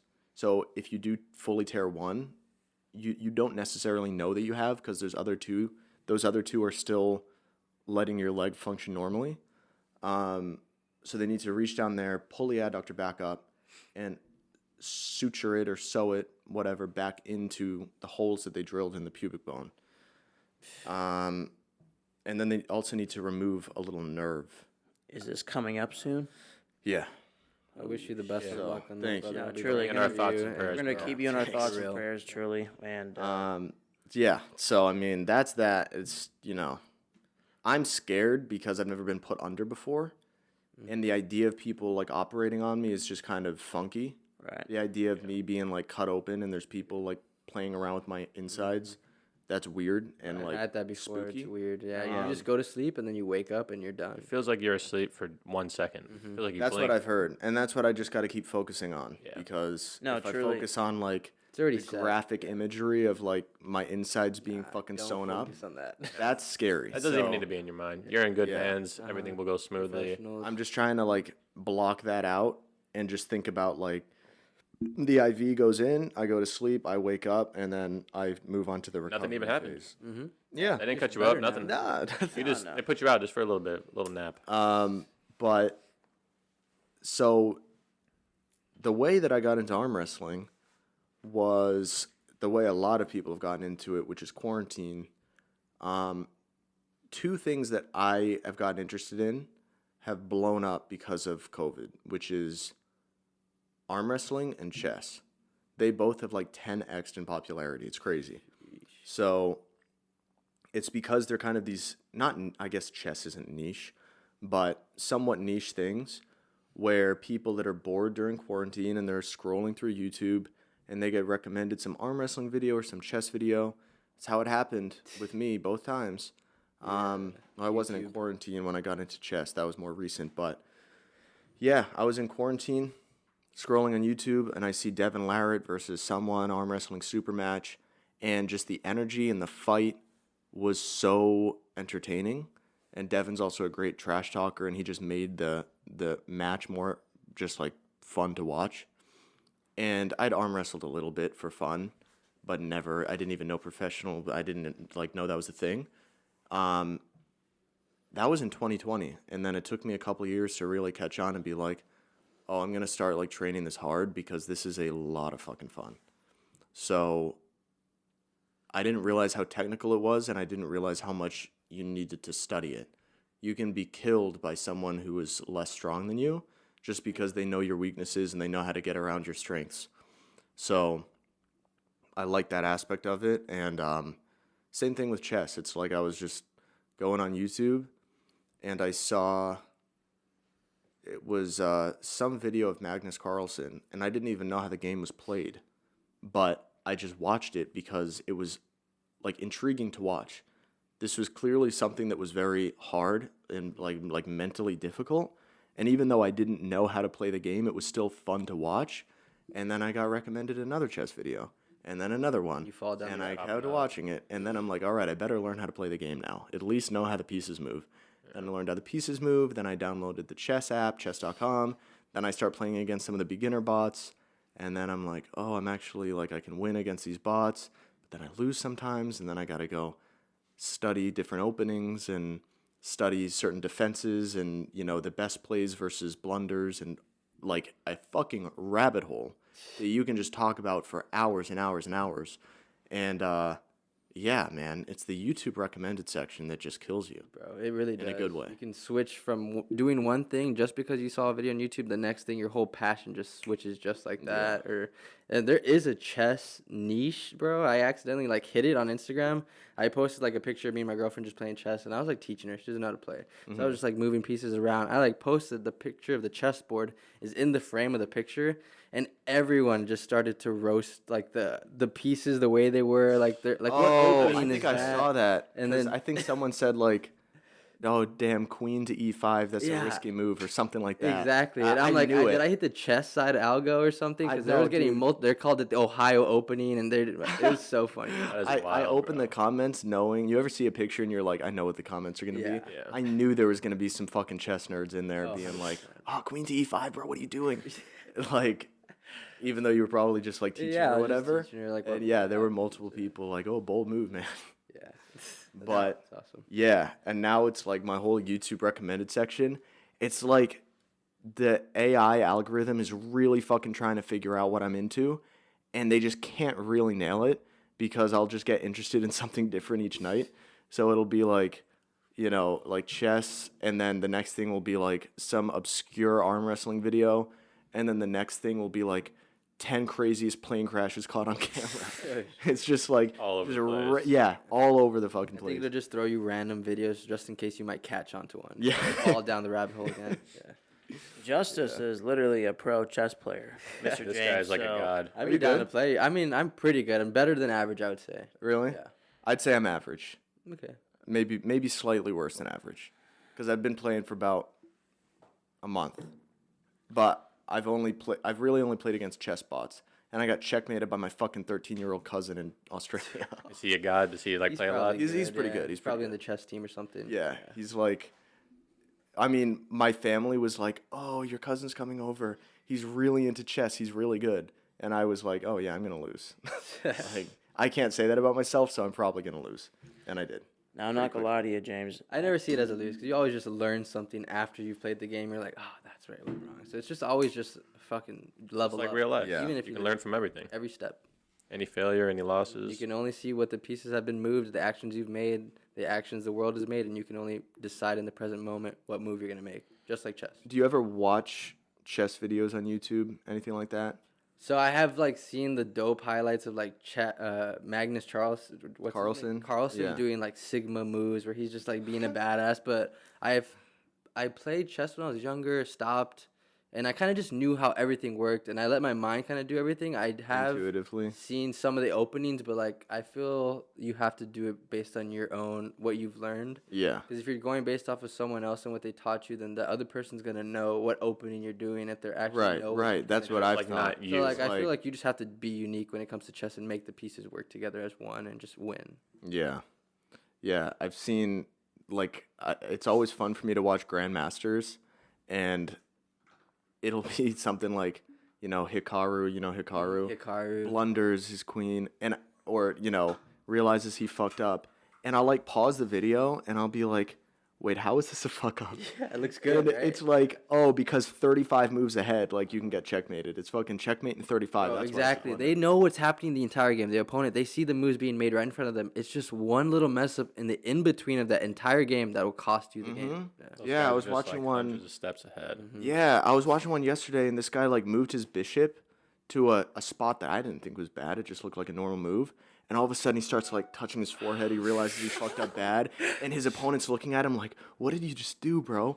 And then like 15 moves later, he gets checkmated. I'm like, how the fuck did you even like? I would never have noticed. Like that. one little fuck up in the beginning or middle can just. But that's what makes it intriguing is the fact that you can be so lost, even knowing how to play the game. You can be so lost. It's like, oh, I've still got so much to learn. Because chess, That's there's what's always a different way to look at it. There's always a new move to make. Every single game is unique, so it's just a matter of the opponents and where they want to take the game. That's what's crazy is like, even though it's only 8x8, so there's 64 pieces on the board. I think there's it's some ridiculous amount of total chess configurations. It's like 10 to the 50 possible chess configurations. It's a number you can't even like fathom. Yeah. It's some crazy number of possible configurations, and it's like you would think at some point you played chess so much that you know the best move for each situation. Not even fucking close. Bro. You'll see grandmasters, it'll be like the third move, and they're already kind of stumped, and they're thinking of like, well, what do I do now? And it's like, yeah, and these guys are like the best in the world. But anyway, enough about chess. Yeah. Next podcast we have you on, we're gonna have a fucking board right here, and you're gonna be That'll playing. be a boring you're gonna be podcast. playing. Have you seen Tate? Tate played Piers Morgan. Yeah, I saw that. That live, was interesting. and he's like schooling him about life though. Yeah, Yeah, dude. bro. I don't even watch that much Tate, but I just thought that was a funny video. He's like, He beat him in he's like like making great moves, and he's like, yeah, see, chess is just like life, and now I'm gonna take your queen, and I'm gonna take Usually your what bishop. happens, I think he won in like 2 or 3 minutes or something. Like just It was super fast. pretty crazy. He won pretty quickly. Now we're a good hour in our podcast. We're probably gonna take this time now just to do a little halftime sponsor breaks. Go ahead and name a couple sponsors. It's gonna really dive into our next topic. So James and I and the boys were all sponsored by Flex Pro Meals, and diet is key. W meals. Diet is key. We're all, on individual paths right now, cutting or either bulking, but Flex Pro Meals have meals for bulking or cutting.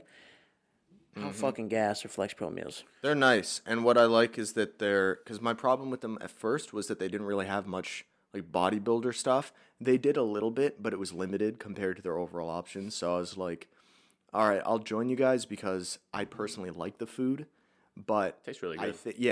I think they taste And, like, amazing. I'm a big fan of the meat by the pound. Bro, have you had Yeah. the Have you meatballs? tried the meatballs? Are glorious. Get those ASAP. I'm not The even best kidding. like protein- meatballs by the pound or Yes, like Bro, spaghetti yes. meatball? Those. No, I haven't Meatballs by tried the that. pound. Dude, do Dude. that. No, They're but like I was, insane. there was only a few things while I was on prep that I could eat from Flex Pro, like the pollock, the rice, and I was like, there should be a whole assortment of stuff. And they actually listened to me. And I mean, I'm probably not the only one who said it, but they took it into consideration, and now they're doing it. So they're releasing a that stuff. variety. They I have was about to say, so they have much so many variety. options. Yeah. They have So like, they've got like pre-cooked meals or like pre-made meals, and then they've got individual ingredients that you can buy in bulk. Which obviously, if you're on prep, that's probably going to be the best thing. yeah. But yeah, bulking is like super easy because you can just Eat it, just meals, just put in the microwave and that's it. no matter which one. Super You can simple. down it. Saves a bunch of time. Yeah. Bulking's a cheat code. What's your favorite Flex Pro meal? What's the most gaseous one on your list?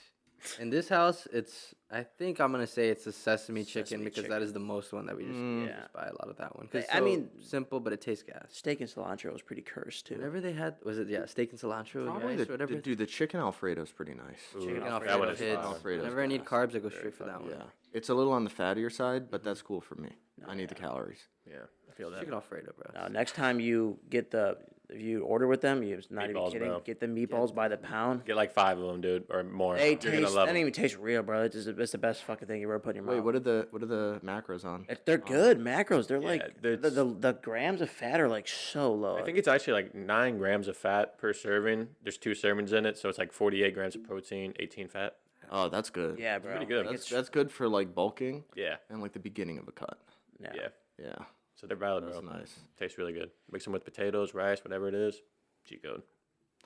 Any other sponsors? I Uh, got plenty. I can't honestly, no, yeah, we have RGMNT so you're Yeah. also sponsored by Regiment. We're all wearing Regiment jewelry right now. I mean, All it's the the time. best Yep. drip. We're currently wearing some of the new drop. We got some rings dropping. Memento Mori drop, pretty. sick. Memento I Mori, kinda beautiful fuck with drop. this A lot. It's actually on my leg too. This exact skull and Memento Mori quote. It's right on my thigh. So Memento Mori, for W those of y'all drop. that do not know, just means that remember that we're all gonna die, so remember to live. basically. Live life, enjoy it. Exactly. Death is what makes life beautiful. So I just got the Cuban 5mm chain on. It never comes off my body. Dang, that's all you need, baby. I don't remember the last time I took it off. You can't ever take it Do off. you only wear one chain? Yeah. Are you a 2-chain guy or 1-chain guy? No, You- 'cause you only wear actually one the chain. other. I have a pretty thick neck, so the thicker chain, because of the thickness, it gets a little short on me. So this one like fits nice, and I also just like the single chain look. it looks good. We have a rule. It's called chain law that you must wear 2 chains unless you're him, of course. Exactly. You get to wear So you one. are him, so it's just one chain for James. Think about it.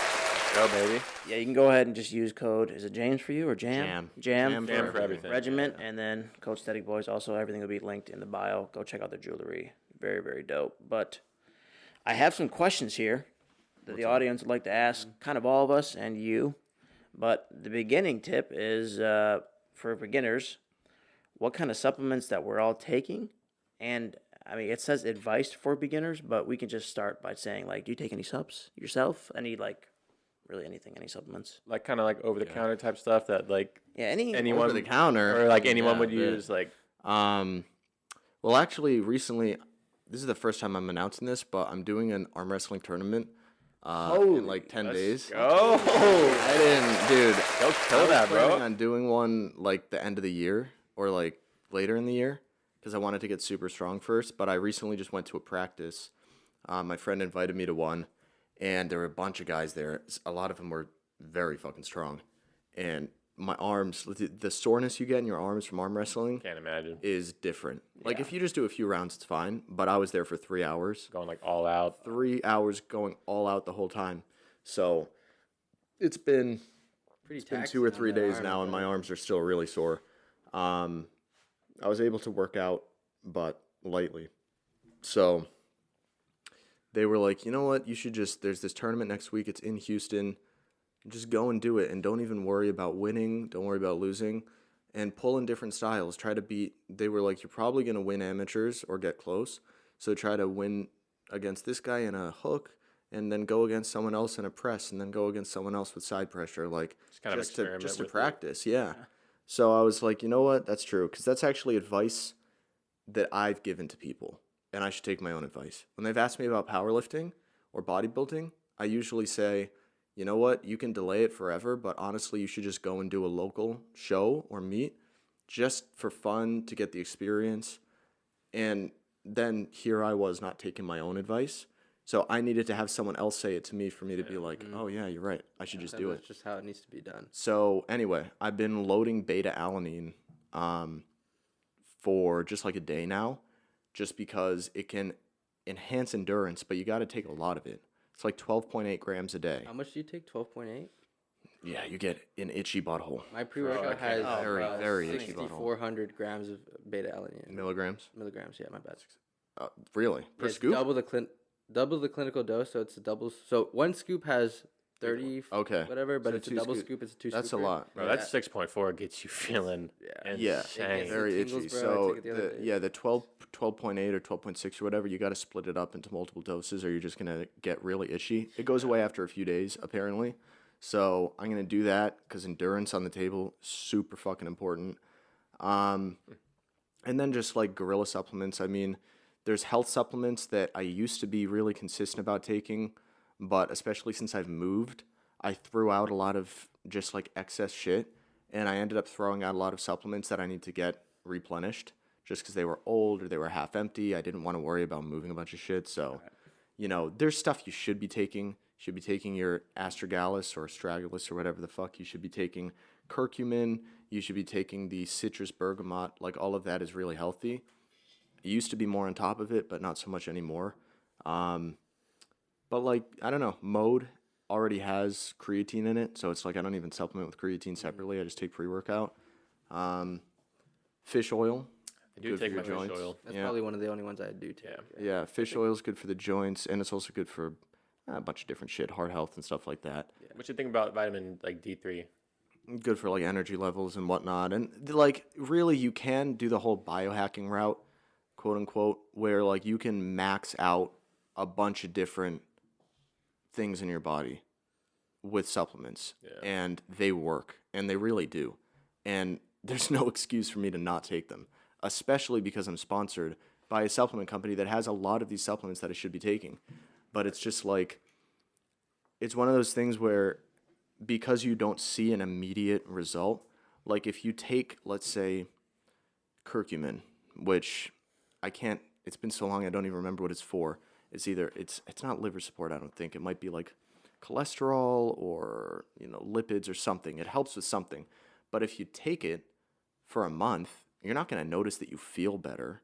It's not going to have any kind of acute effect where you feel more energetic or you feel healthier, but that doesn't mean you shouldn't take it.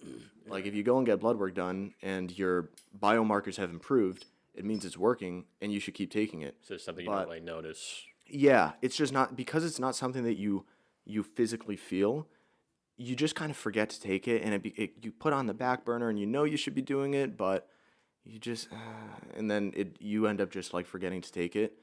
So it's one of those things where like I need to get one of those big ass pill containers, Yeah. and set aside like 30 minutes and just do like a whole month worth of supplements. Yeah. And just have it all taken care of. Pop it open, boom, done. Yeah. Just work smarter, not harder. I think all of us know this just from bodybuilding and lifting in general, like delayed gratification, that we know that we go into the gym, we're not going to see the results right away, but we just got to keep pushing, and then the results will show for themselves in the future. Yeah, but even with lifting, it's like when you lift, you still get the little pump pump, and you get the endorphin rush. You're right. So it's like there's that motivation to lift again. But with a lot of health supplements, there's no like motivation to Kind of take don't it really see beyond just anything. like Yeah, it's just, like logically knowing that they're good to take. So it's kind of like you just kind of forget about it. because you will see the results though. It just takes a longer time. like you said, Exactly. like a couple months. Yeah. And if you take a supplement and it gives you better quality sleep, Mm-hmm. you might feel a little more energetic the next day. Yeah. But you don't really attribute it to the supplement, and then you forget about it and blah, blah, blah. Versus if you take that supplement every day and you're getting really good sleep every night, it's good quality, and you're feeling more energetic every day, you get 10% more productive every day, you get more done, and it's like a compounding effect. So, It can also be kind of like placebo too, in a sense. yeah. It could be there- working. there is, You could but I think it's mean, like working better than it is, but a lot of the stuff is also like backed up with science. yeah. I'm not into all like the straight placebo driven shit, like all the healing crystals and whatnot. Yeah. Sorry, there's one right there. Wait, hold on. We gotta take an intermission. I'm gonna go take a shit. Be right Go back. James take gonna go your take shit. a shit. Enjoy it, King. Have a good one, King. As the last time we're ever going to see James English. And our toilet.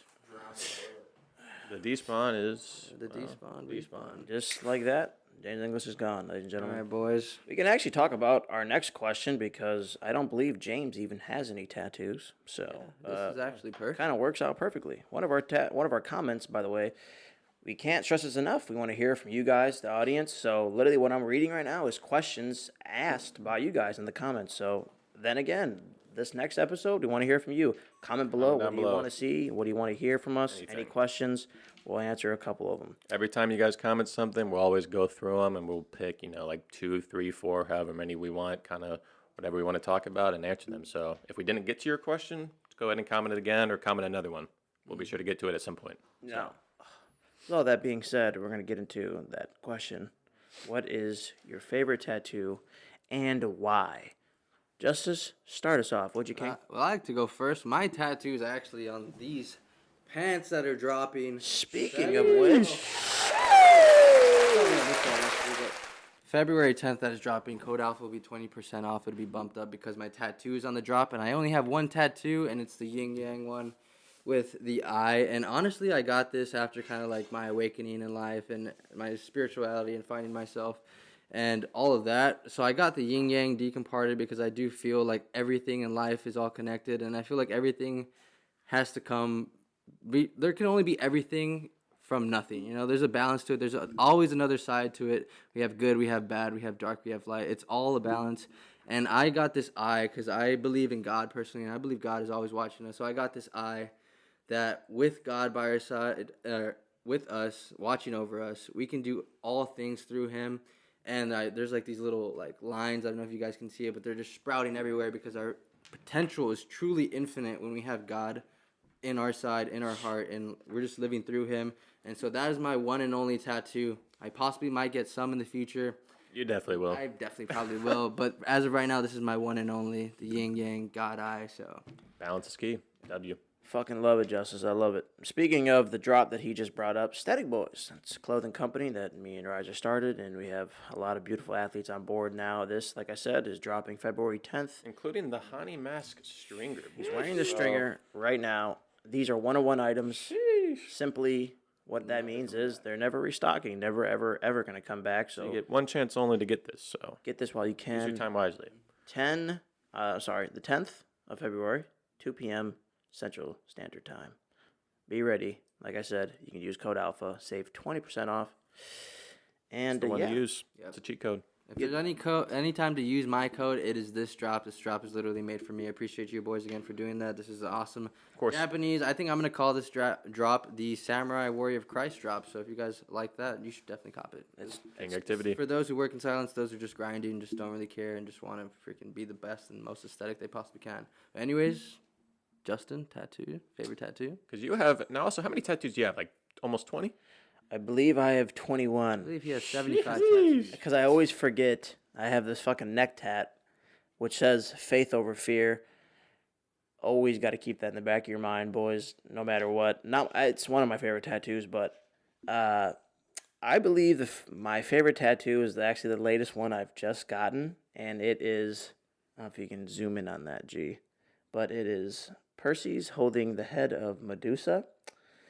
Now, it's a very, the meaning behind the tattoo is a very deep one for me, and I'm sure you guys can relate, is that a lot of people, including myself, that I've learned is that you were in full control.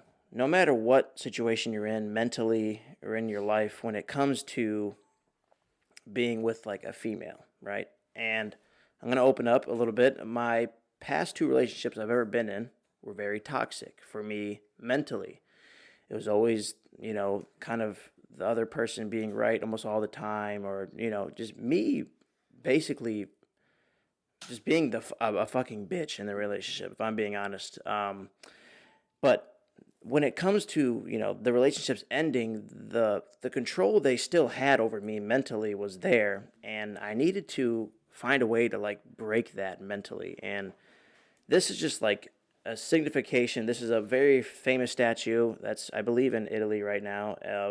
It's the same exact statue that the person made, but it's literally Medusa being beheaded by Perseus, and it's just like a clarification that you're always in control of your life mentally. Like, a girl has no control over you. She really does not. And sometimes what you'll need to do is you got to fucking kill her mentally, like, to you. You need, out of sight, out of mind, right? Like, when it comes to a relationship ending, it's, you can't have it. It's fucking done. It's a nail in the coffin. Literally like chess, bro. Once you've lost that piece, there's no need to start crying about it, getting worried about it, because it's a lost piece. You just got to keep moving forward and see what move you can make next. Exactly. You can't keep living in the past. You can't let this girl keep controlling you emotionally, like mentally. So it's just a daily reminder for myself to, to tell myself that you're always in control no matter what. No girl from here on out will ever have the control over you, because I refuse to let that happen ever again. So, And for anyone watching this, anyone that has gone through a breakup recently, I truly hope that has helped you a lot, because no, honestly, you should. It is, at the end of the day, like, it is your life. You cannot let anyone else control. You cannot let anyone else's emotions control your emotions. You can't let them get into your mental barrier, honestly. And a lot of people let that happen, including Those myself. sad endings, those breakups, just like on my tattoo, it's yin yang. You can see it from happens. both sides. It's not really a sad thing. It's just a new beginning for you to transform into who you're really supposed to be all along. And guys, please always remember, our DMs are always open. We love helping you guys out with stuff like that. I've personally sent you guys like videos of, like what to do when you're going through a breakup. All of our DMs are open. We're always willing to help you guys out. We're always here for you guys. So always remember that. And on the tattoo, if you also see it, but bottom right corner, it's angel numbers, which is 999. And the angel numbers of 999 represent to break free from something. So me mentally breaking free and getting, myself back in control was, a big milestone for me, and something that I've learned, with time. So Best advice I can give you boys is truly be appreciative that you're even going through heartbreak, because that gets to show you that you're a human and you have emotions and you're a beautiful spirit. And one You're day, even alive. exactly, like that is honestly, to us, it's a privilege to feel heartbreak, because is. like I said, you get to feel those raw emotions, and not a lot of humans get to go through life with these traumatic emotions, which is only going to help you grow more. I personally feel the more that you are suffering, the better it's going to feel when you're not. So Absolutely. the more you put yourself in that hard time and that pressure, under all that pressure, the more you're going to feel uplifted, the more bliss you're going to feel when you finally reach that breaking point of I'm free. It's the best and this feeling is ever, exactly bro. where I needed That's to it. be in life. That's Yeah. exactly it. You're in control, boys. Don't you ever Yeah. forget that. Never let a girl basically control your mind, Or boys. anyone, yeah. Truly, or anyone, yeah. You're the only one in control of your emotions. You are in can truly never full control. let another human affect you in such a negative way. Exactly that. Amen. Joey, what is your favorite tattoo and why? Would you tell us, please? So I don't have any upper body tattoos, and I'm wearing pants at the moment. So I'm gonna toss a picture. I'm gonna have G-Man toss a picture up on the screen of my skull tattoo. This is on my leg. I only have my left leg done at the moment, but this skull tattoo is my personal favorite. It is also the first ever tattoo I got. So it's pretty much a skull tattoo infused with a 45-pound plate. I got this tattoo literally 2 or 3 days before I moved to Dallas. So it was like super fresh. I got it right before I moved out of my hometown because I was moving there for fitness. So in my head, I was like, I dropped out of school. I'm doing fitness full time. It's pretty much do or die now. I'm going to be doing fitness for life, which is why I pretty much got a skull infused with a 45-pound plate. And then about maybe 8 months later, I got Memento Mori going right below his jaw. So it kind of looks like I got it done at one time. But I got the Memento Mori quote, as we kind of touched on earlier, just always remains. It means that you will die one day, so just remember death. Death is what makes life so beautiful, so it just kind of all fuses in one. So that is my number one favorite tattoo. It's my first tattoo ever, and I think it will always be my favorite one. That first tattoo is always really memorable. Going off of like what you said, like I want to bring up a Memento Mori, and I want to dive deeper into that Love that because That is concept, a bro. beautiful phrase. yeah, I mean, we're gonna get to a little deep topic of discussion here, and not a lot of people like to think about it because it's what scares everyone, and that's death. And It's going to happen to everyone. people, it is the That inevitable. is the one bro. thing that we're all linked to, is that we're all going to die eventually, but it's just a matter of how you lived. You just need to accept it and then just truly know, like, this is your one and only time to truly live. You just got to enjoy every single moment because death just makes life so appreciative. Because if it never ended, then you would never really get to fully appreciate it because you'd always have it. And if you always have something, it just becomes the normal, and then you never really appreciate it. So, which is a lot of what happens today. And people take Earth for granted. People take all these little things and relationships with family, with friends, all of that for granted. It's the most beautiful thing you can have. Phone or whatever it is. But, life is the most beautiful thing you can have. Like Riser just said, it's just, you have to be so appreciative every second. Not just sometimes, not just when stuff's going good for you. Be appreciative even in the hard times, whenever, it doesn't matter. You're alive. The If you're hard alive, times make the good times feel so good, bro. You need to be able to experience that pain, the pleasure, everything. 100%. You really need to put that in consideration with your day-to-day living, even how you approach people, like when you're conversating with someone, understand that they're giving you their fucking time and energy. So you got to be there reciprocating, if not giving them the same energy back, because it's very rude when someone's fucking talking to you and you're not even mentally there. You're 5 minutes ahead, or you're not even thinking about what they're even fucking saying because you have so much shit going on yourself. But regardless, even understand that that person is giving you their time of day. They're giving you their energy. Energy is very real. So invest back into whatever they give back, and even match that energy, and just have a good, harmonious conversation that's not just self-centered around yourself or whatever it is you're worried about at the time. Just Really be engage present with people and yeah. really be interested in what they're talking about, what they're saying. It's going to make the whole conversation just flow and be actual enjoyable. Because just talking to humans, bro, and getting to know more people, it's like one of the best things you can do in this life. Just, we're all humans, just chilling on Earth. because Might you as well know each other. You wouldn't believe that these fucking cellular devices has actually corrupted the human's communication skills. There's so many people that we talk to at Alpha Land that are so locked in on their phones and just everything about their phones, where they can't even have a communication with another human because their communication skills are shit.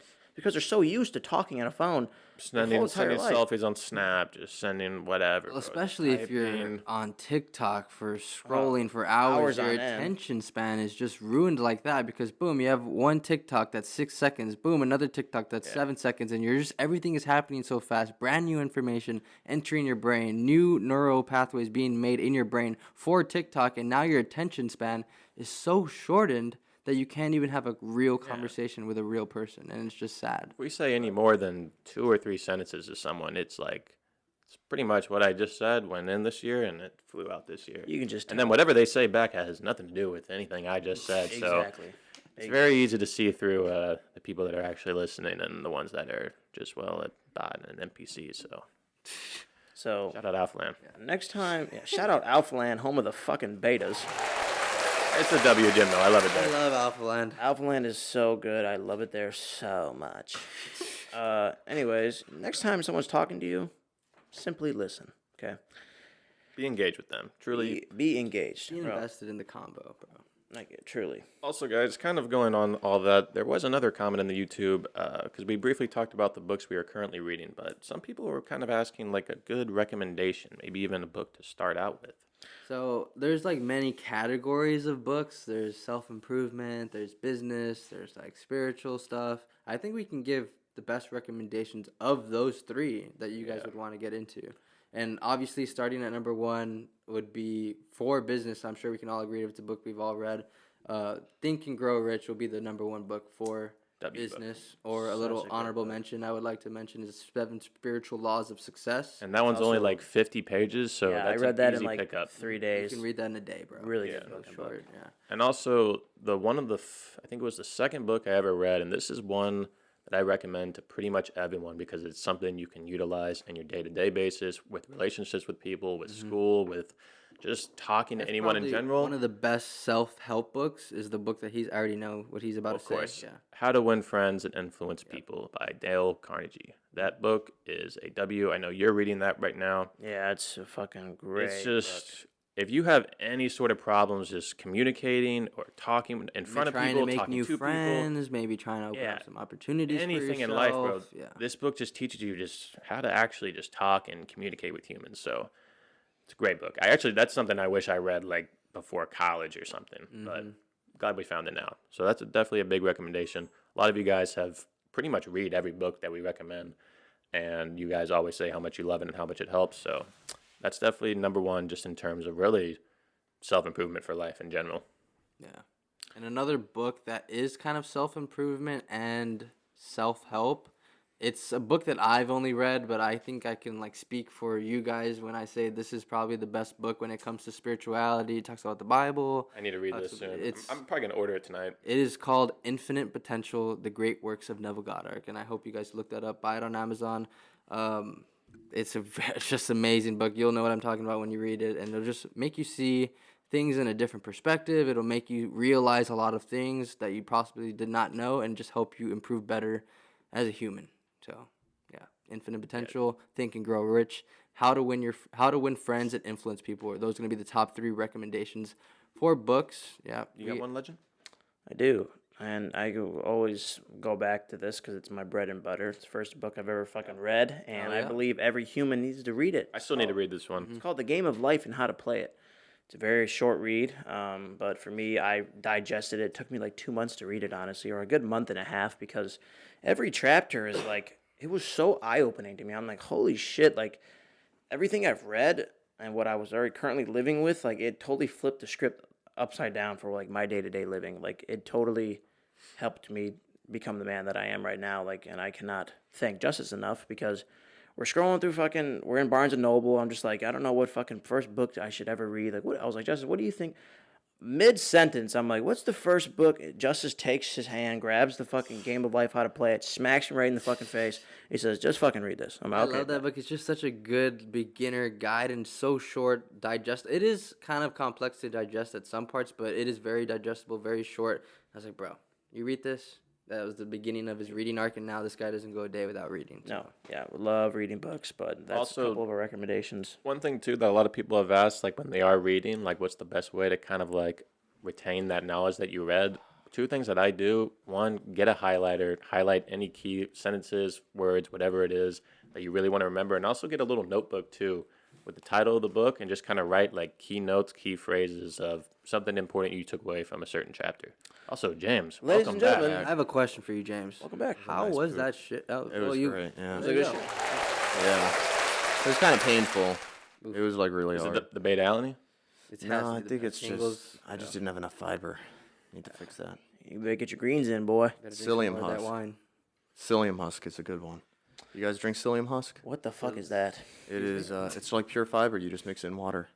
They take a Taste anything? husk I'm of- sure it doesn't taste like anything. They can flavor it, but it just tastes like Not- you're drinking wheat. It's like wheat flavored water. It doesn't really taste bad or good. James, we just were talking about books. Some of our recommendations were given to the audience. Question for you: do you read books at all? Not really, no. I Audiobooks, should. maybe. Audiobooks, I got the app, whatever, Audible. Mm-hmm. Yeah. I think I downloaded a couple. One of them was like Atomic Habits. I listened that's to a bit of phenomenal. it. I don't think I got far enough into it. I kind of was like, it was kind of like a long-winded intro, and then I got a little bit into it, and then I just kind of fell off of it. I used to read like a lot of fiction, and I like reading, but no, it's been a while since I've read a book. It's good for your brain. I should do it more, but I don't. I respect it. You guys read? Oh, dude. We do. Yeah? Just got into it Bookworms. like 5-6 months ago, but it's been awesome. Learned a lot. I've been reading Self-help, since, like, business. Yeah, he's been. 18. He put us on. Really? Yeah. I like, never oh, liked reading growing up. these guys never liked reading, and I was hated like, it. bro, I hated just reading. read for a bit. We can talk about it, and we can just grow so much. They took the opportunity, and they never looked back. What's the number one book you'd recommend? For business, I'd recommend. We just talked about it on the podcast when you were taking shit. But for business, I'd recommend Think and Grow Rich. For like, Oh yeah, I've heard of that one. For like relationship standpoint and self-improvement, I would read How to Win Friends and Influence People. Heard of that one too. Yeah.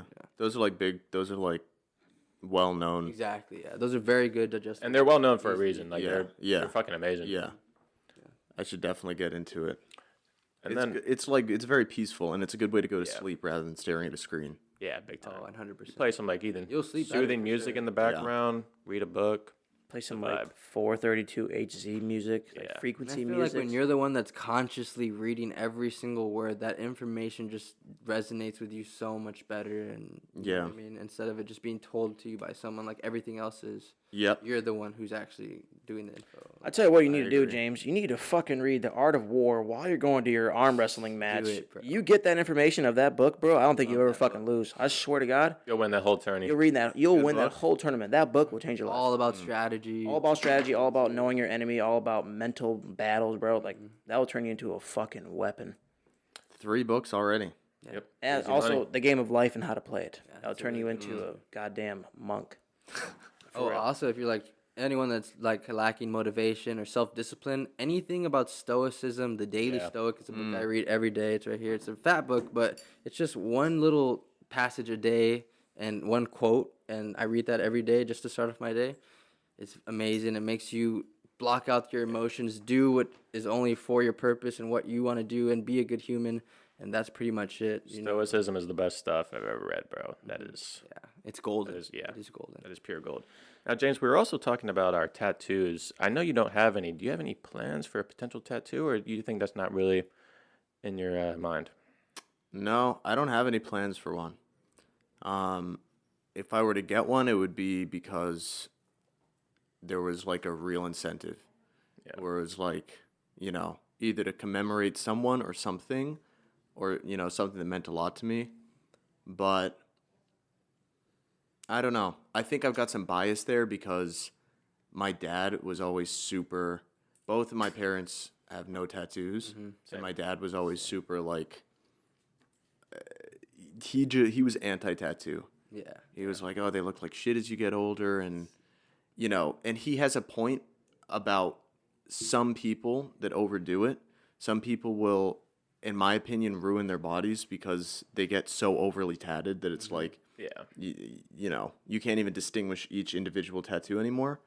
But I think it kind of tainted my mind, you know? Yeah. He told me I've probably heard this story fucking 50 times, but his uncle he asked his uncle, and my dad's old. He's 75. So this was a long time ago. That my great uncle is long dead, but he said, "What's one of your biggest regrets?" And his uncle said, "Getting these 2 baby blue birds tattooed on my chest." Because as he got older and his skin sagged, they looked like fucking shit. And just hearing that over and over and over since I was a little kid, it's just like pushed me away from the idea of getting one. Yeah. And also, my it's parents not great for bodybuilding. You can get like a little sleeve or something on your forearm. That won't matter. Yeah. But in terms of like getting, you know, I hide saw those big muscle groups. yeah, I saw Logan Franklin posted something today, and I never even realized he used to have 2 wing tattoos on his scapula on each side, and he got them removed because he wanted to do classic bodybuilding. Wow. So yeah, never even you wouldn't know because he got them lasered off. But That stuff works pretty well then, huh? yeah, you can't even tell. That's wild. But there's some guys where they're clearly huge and they've got maybe shredded abs or whatever, but then their arm just looks soft because it's just completely covered in tats. Yeah, you can't see any of the definition Yeah. or Any of the veins. shape. It like anything. entirely hides it. Yeah. That's a good reason, especially since you're so into that bodybuilding and everything. You're a pro. So if I were to get one, it would be like a forearm, something on my forearm, or something that is not, you know, it's not gonna hide anything or make anything look Diminish your soft. physique or anything. Yeah, Forearm's and it always would the be best something that would be like small and sentimental, something that means a lot to me. That's good. Yeah. Yeah. I was the same way. I grew up with parents that didn't like tattoos, grandparents that didn't like tattoos, and I told myself I would never get a tattoo. Same. And then unless I like made it to the Olympics and had to get like an Olympic tattoo, that would be like the only reason. But then like met these guys and it just like changed my whole perspective on it, and then I actually found something that I wanted to get tattooed on me. So I was just like, I did it. So Yeah, I mean, I'm not and I put it on against the it forearm anymore. so I could not diminish my physique as well. Right. I'm not, and like at this point, I don't notice it on people because so fucking many people, especially young people, have tattoos. Yeah, it's becoming really normalized. Yeah. now. A lot of people are getting it yeah. now. So like you could ask me, you know, does so and so have tattoos? And it could be someone that I talk to every day, and I probably wouldn't know. Yeah, Just because if I see him, it doesn't even register anymore. exactly. You know. Just kind of like part of them. Yeah. I mean, I'm not against it, but like I said, it's got to be Very special. like, oh, okay, this is something where I want to go out and go to a tattoo parlor and get this done. Yeah. 100%. Well, if you ever decide you want one, we know best spot you can get one. Oh, at, yeah? So Truly. All let right. us know, and it'll be the best piece of work you'll ever get. How expensive are they? Pretty fucking. Depends. I mean, depends on what you get. Yeah, it depends what you If get, were- what if you were to artist get like you go a to. small like Bye. if I were to get like someone's fucking face tattooed right here, I would never do that. But if I were to get like a little face right here, how much do you think that would cost? Probably with the detail of Really the good face, detail, like yeah. a good artist, bro, probably like Like six. a grand maybe total with Just tip and depends how everything. long it would take. 1500. Damn. If it would take like half a day, might be like 600-700. But if it was gonna be like super detailed and just like Like the a face, best, yeah, like you want the This- face to look like a This true like face. this realism of the statue I got here. This was like 1,500. Mm. But you can, I mean, you can't see it from there, but the detailing and everything, the shading, and just like it looks like it's a realism tattoo. But like, Yeah. And some people like don't want to pay like for an expensive tattoo, but it's like, bro, it's gonna be on you for life. exactly- You're gonna want the best Yeah. possible No, work. I Like would drop the bag on definitely- it. Yeah. I would definitely get the most detail if I were to get one. you need like the best art on your body because it's at the end of the day, you're the canvas, so you're gonna show people either good art or shit art. So at the end of the day, like, spend a little bit more money on the best art that you're gonna have on your body for the rest of your fucking life. Yeah, I just haven't understood the people who are like, they don't even know what they want, but they're just like, I'm gonna I get a want to go tattoo. get one. Yeah, I wanna go get a Let me tattoo. think of something to get. Yeah, that's Yeah. not the It's reason like, you do it. I don't You know. gotta have a special reason. I mean, Every everyone tattoo I has get. their own reason, Yeah. so whatever. If you want to do that, I don't care. But I just wouldn't sit there and be like, I want to go put something on my body forever, but I don't know what. So let me just think about it. It would have to be something where it's like, you know, it comes to me. Right. Like each tattoo I have is just kind of like monumental points in my life that I just were important to me and big to me. It's just something I always remember. So Yeah, if So I you had might to give as well get it. advice, probably don't just go get a tattoo No. because you want a tattoo and Never do not that. even have any like plan it out, idea of think what of you're gonna it, get. You know? and also do like something too. Like find a picture that you want. Take a picture of the body part that you want to get tatted. Kind of crop the tattoo, place it on your body like a little Photoshop. Kind of see how it looks and look at it. I do that with every tattoo I get. It's a really good way to do it because then you can kind of see from like someone else's point of view what you would look like with that tattoo, and then you can kind of decide then too if you like that or not. It's a good way to Something I have considered is like after I surpass like certain like landmark with Vical, like a certain amount of sales or whatever, I would get like a small little Vical logo tattooed, maybe back of my hand or my forearm or something like that. That'd be sick. That would be cool. Yeah, getting your own brand tatted would be. I might get like VZN tatted on me whenever we surpass like some kind of something like that. I'm thinking you do Viscount, and then right here, Code Jam. Code Jam. Code Jam is crazy. Dude, you know someone just got my signature tatted on them in Australia? Fuck out of here. No, I'm not joking. He came to the Brisbane meetup, and he said, "Yo, do you mind signing my leg?" And I said, "Sure." And he pulled up his shorts, and it was shaved, where he wanted me to sign it. And I'm like, "Oh." And I'm like, "I got this. Better be a fucking good signature." So I sat there and like made sure it was perfect. And he left the gym and went to the tattoo parlor, and it was done like fucking not that long after. dude. Shout out to that amazing. kid. Yeah, shout out to that guy. That is a was true crazy. fan. Did he bro. like tell you I'm gonna go get this tatted Yeah. on me? Okay. Yeah. What was your initial reaction to that? I was like, I mean, obviously I was like honored, but I was also like, should I say yes to this? Right. Because like, but he looked like around my age, so I'm like, yeah, I should say yes to this. If it was like a fucking 14-year-old kid, Yeah. you know, that's like his buddy's about to go like do a homemade tattoo on him, I would have been like, no, sorry, Definitely buddy. not. But yeah, he was like around my age, so I was like, to each their own, man. That's got to You be know? the biggest jam fan in the world, bro. Yeah, man. Like, I'm not gonna turn that down. That shit is fucking sick. No, like That's awesome. you gotta think about it. Anyone that's ever gonna see him now is gonna see his signature. Like, who is that? He's Well, gonna it's on like a concealed part, so like it's like high up on his thigh. Okay. So the only person he's gonna have to explain that to is like a It's girlfriend. probably his woman. Yeah. Yeah, can you get my signature tattooed on you? No, babe, sorry, just jam. Can't do it. Just jam. Or he'll be walking around every party lifting his. Look at this James English tattoo. No one knows who it is besides like one other dude at the party. Yo, jam. Oh yeah, Jam. Anyone that knows you, bro, that sees that, they're gonna just lose their It's gonna be like such a niche thing. Now, James, next topic of discussion, like we wanted to talk. We've been kind of talking about like men's health, the diet, the training, everything like that. Do you, for men's health, do you meditate by chance? Really? Have you ever tried it? Yeah. How did that I go? used to. I had like a morning routine. It's actually back like around the time I dropped out of college, just because I needed some structure in my life. And, you know, I'd watched a lot of like self-help videos and self-improvement, and everyone said to meditate. It was calming and it cleared my mind. I never got any of the crazy benefits that people talk about, but I also don't think I practiced it enough. I think the more you meditate, the better you get at it. Right. Absolutely. So I think if I had done it for longer, maybe that would have happened. But it just didn't last for long enough where, you know, and I also have like a very active mind. I'm always, and like Gianna can attest, I think I have like ADHD or something. But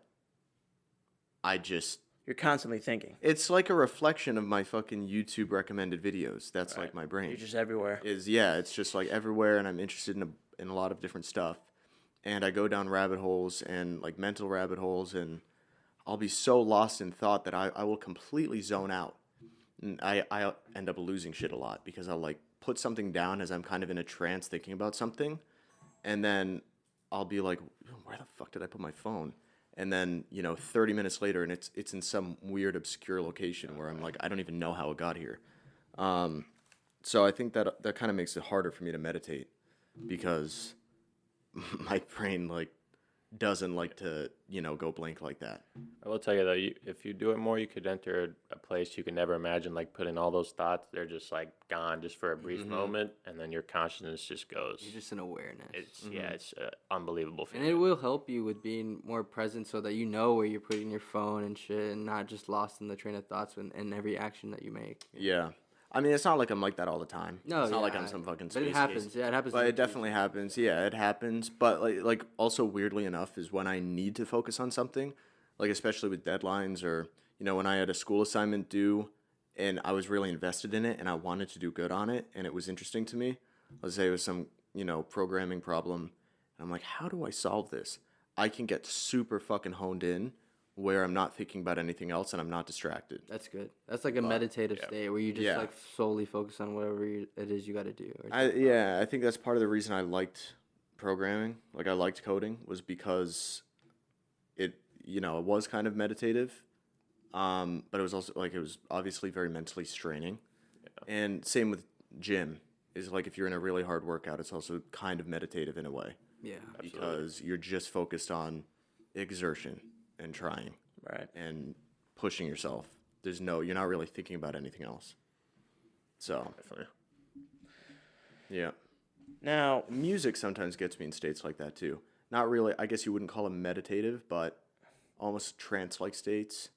Oh yeah, music can definitely like alter your vibrations and get you into that flow or whatever, match the frequencies of that song that's playing and get you feeling that emotion that it's like exerting from that song. It can just put you in a different place. Like there's been Especially some when days. you're about a deadlift and you just get into that euphoric, that shit's about a bass drop, and then you pick that up and you're just at the peak of it. It's the most That's when insane music feeling. hits, and you're off the pre-workout, of course, but that's when music just hits diff. Yeah. Yeah, music can take you places and just make you superhuman briefly. It's a Yeah. great thing. James, the world wants to know. Now, this is a question for all of us, starting with you. What is your why? My why? I feel like I've been asked this before. I don't really remember what I said.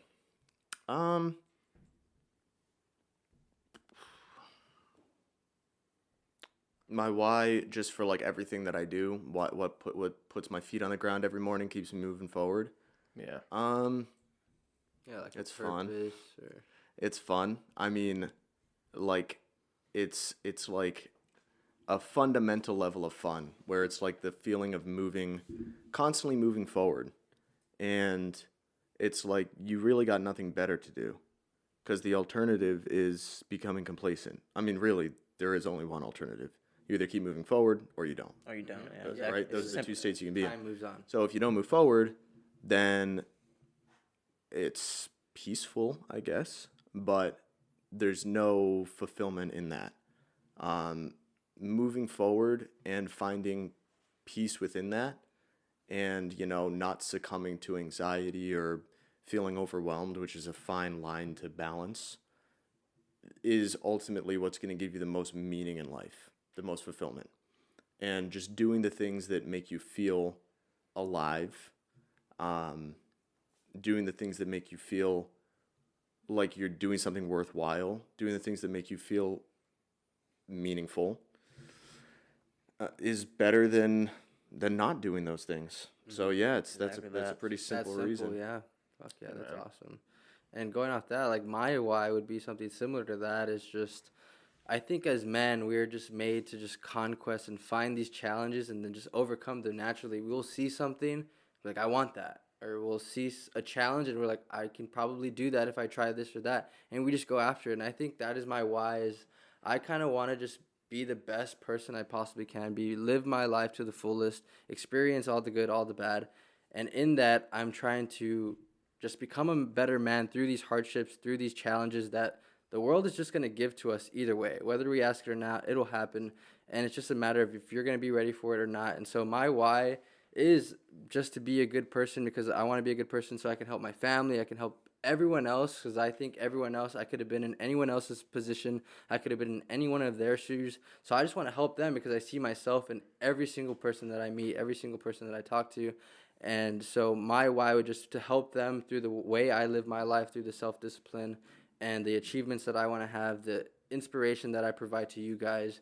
And that's my why, because I just want to change the world by changing myself and being the best version that I can, and just doing that through challenge and overcoming it with everything that I've got.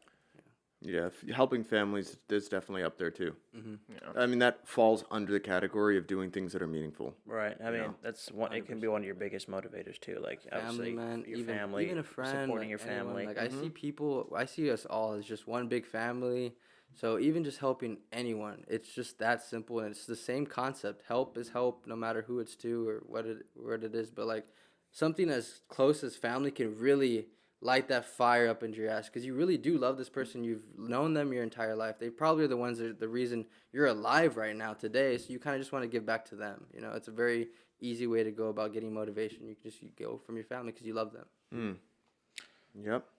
My why, I'm kind of honestly going to piggyback off what James said. He kind of fucking nailed it right in the head in the beginning of his answer. But my why is that I basically turned into the voice I really never had starting off for my kind of journey. I mean, being the very, very obese kid, I didn't really have a lot of people I looked up to beginning my fitness journey.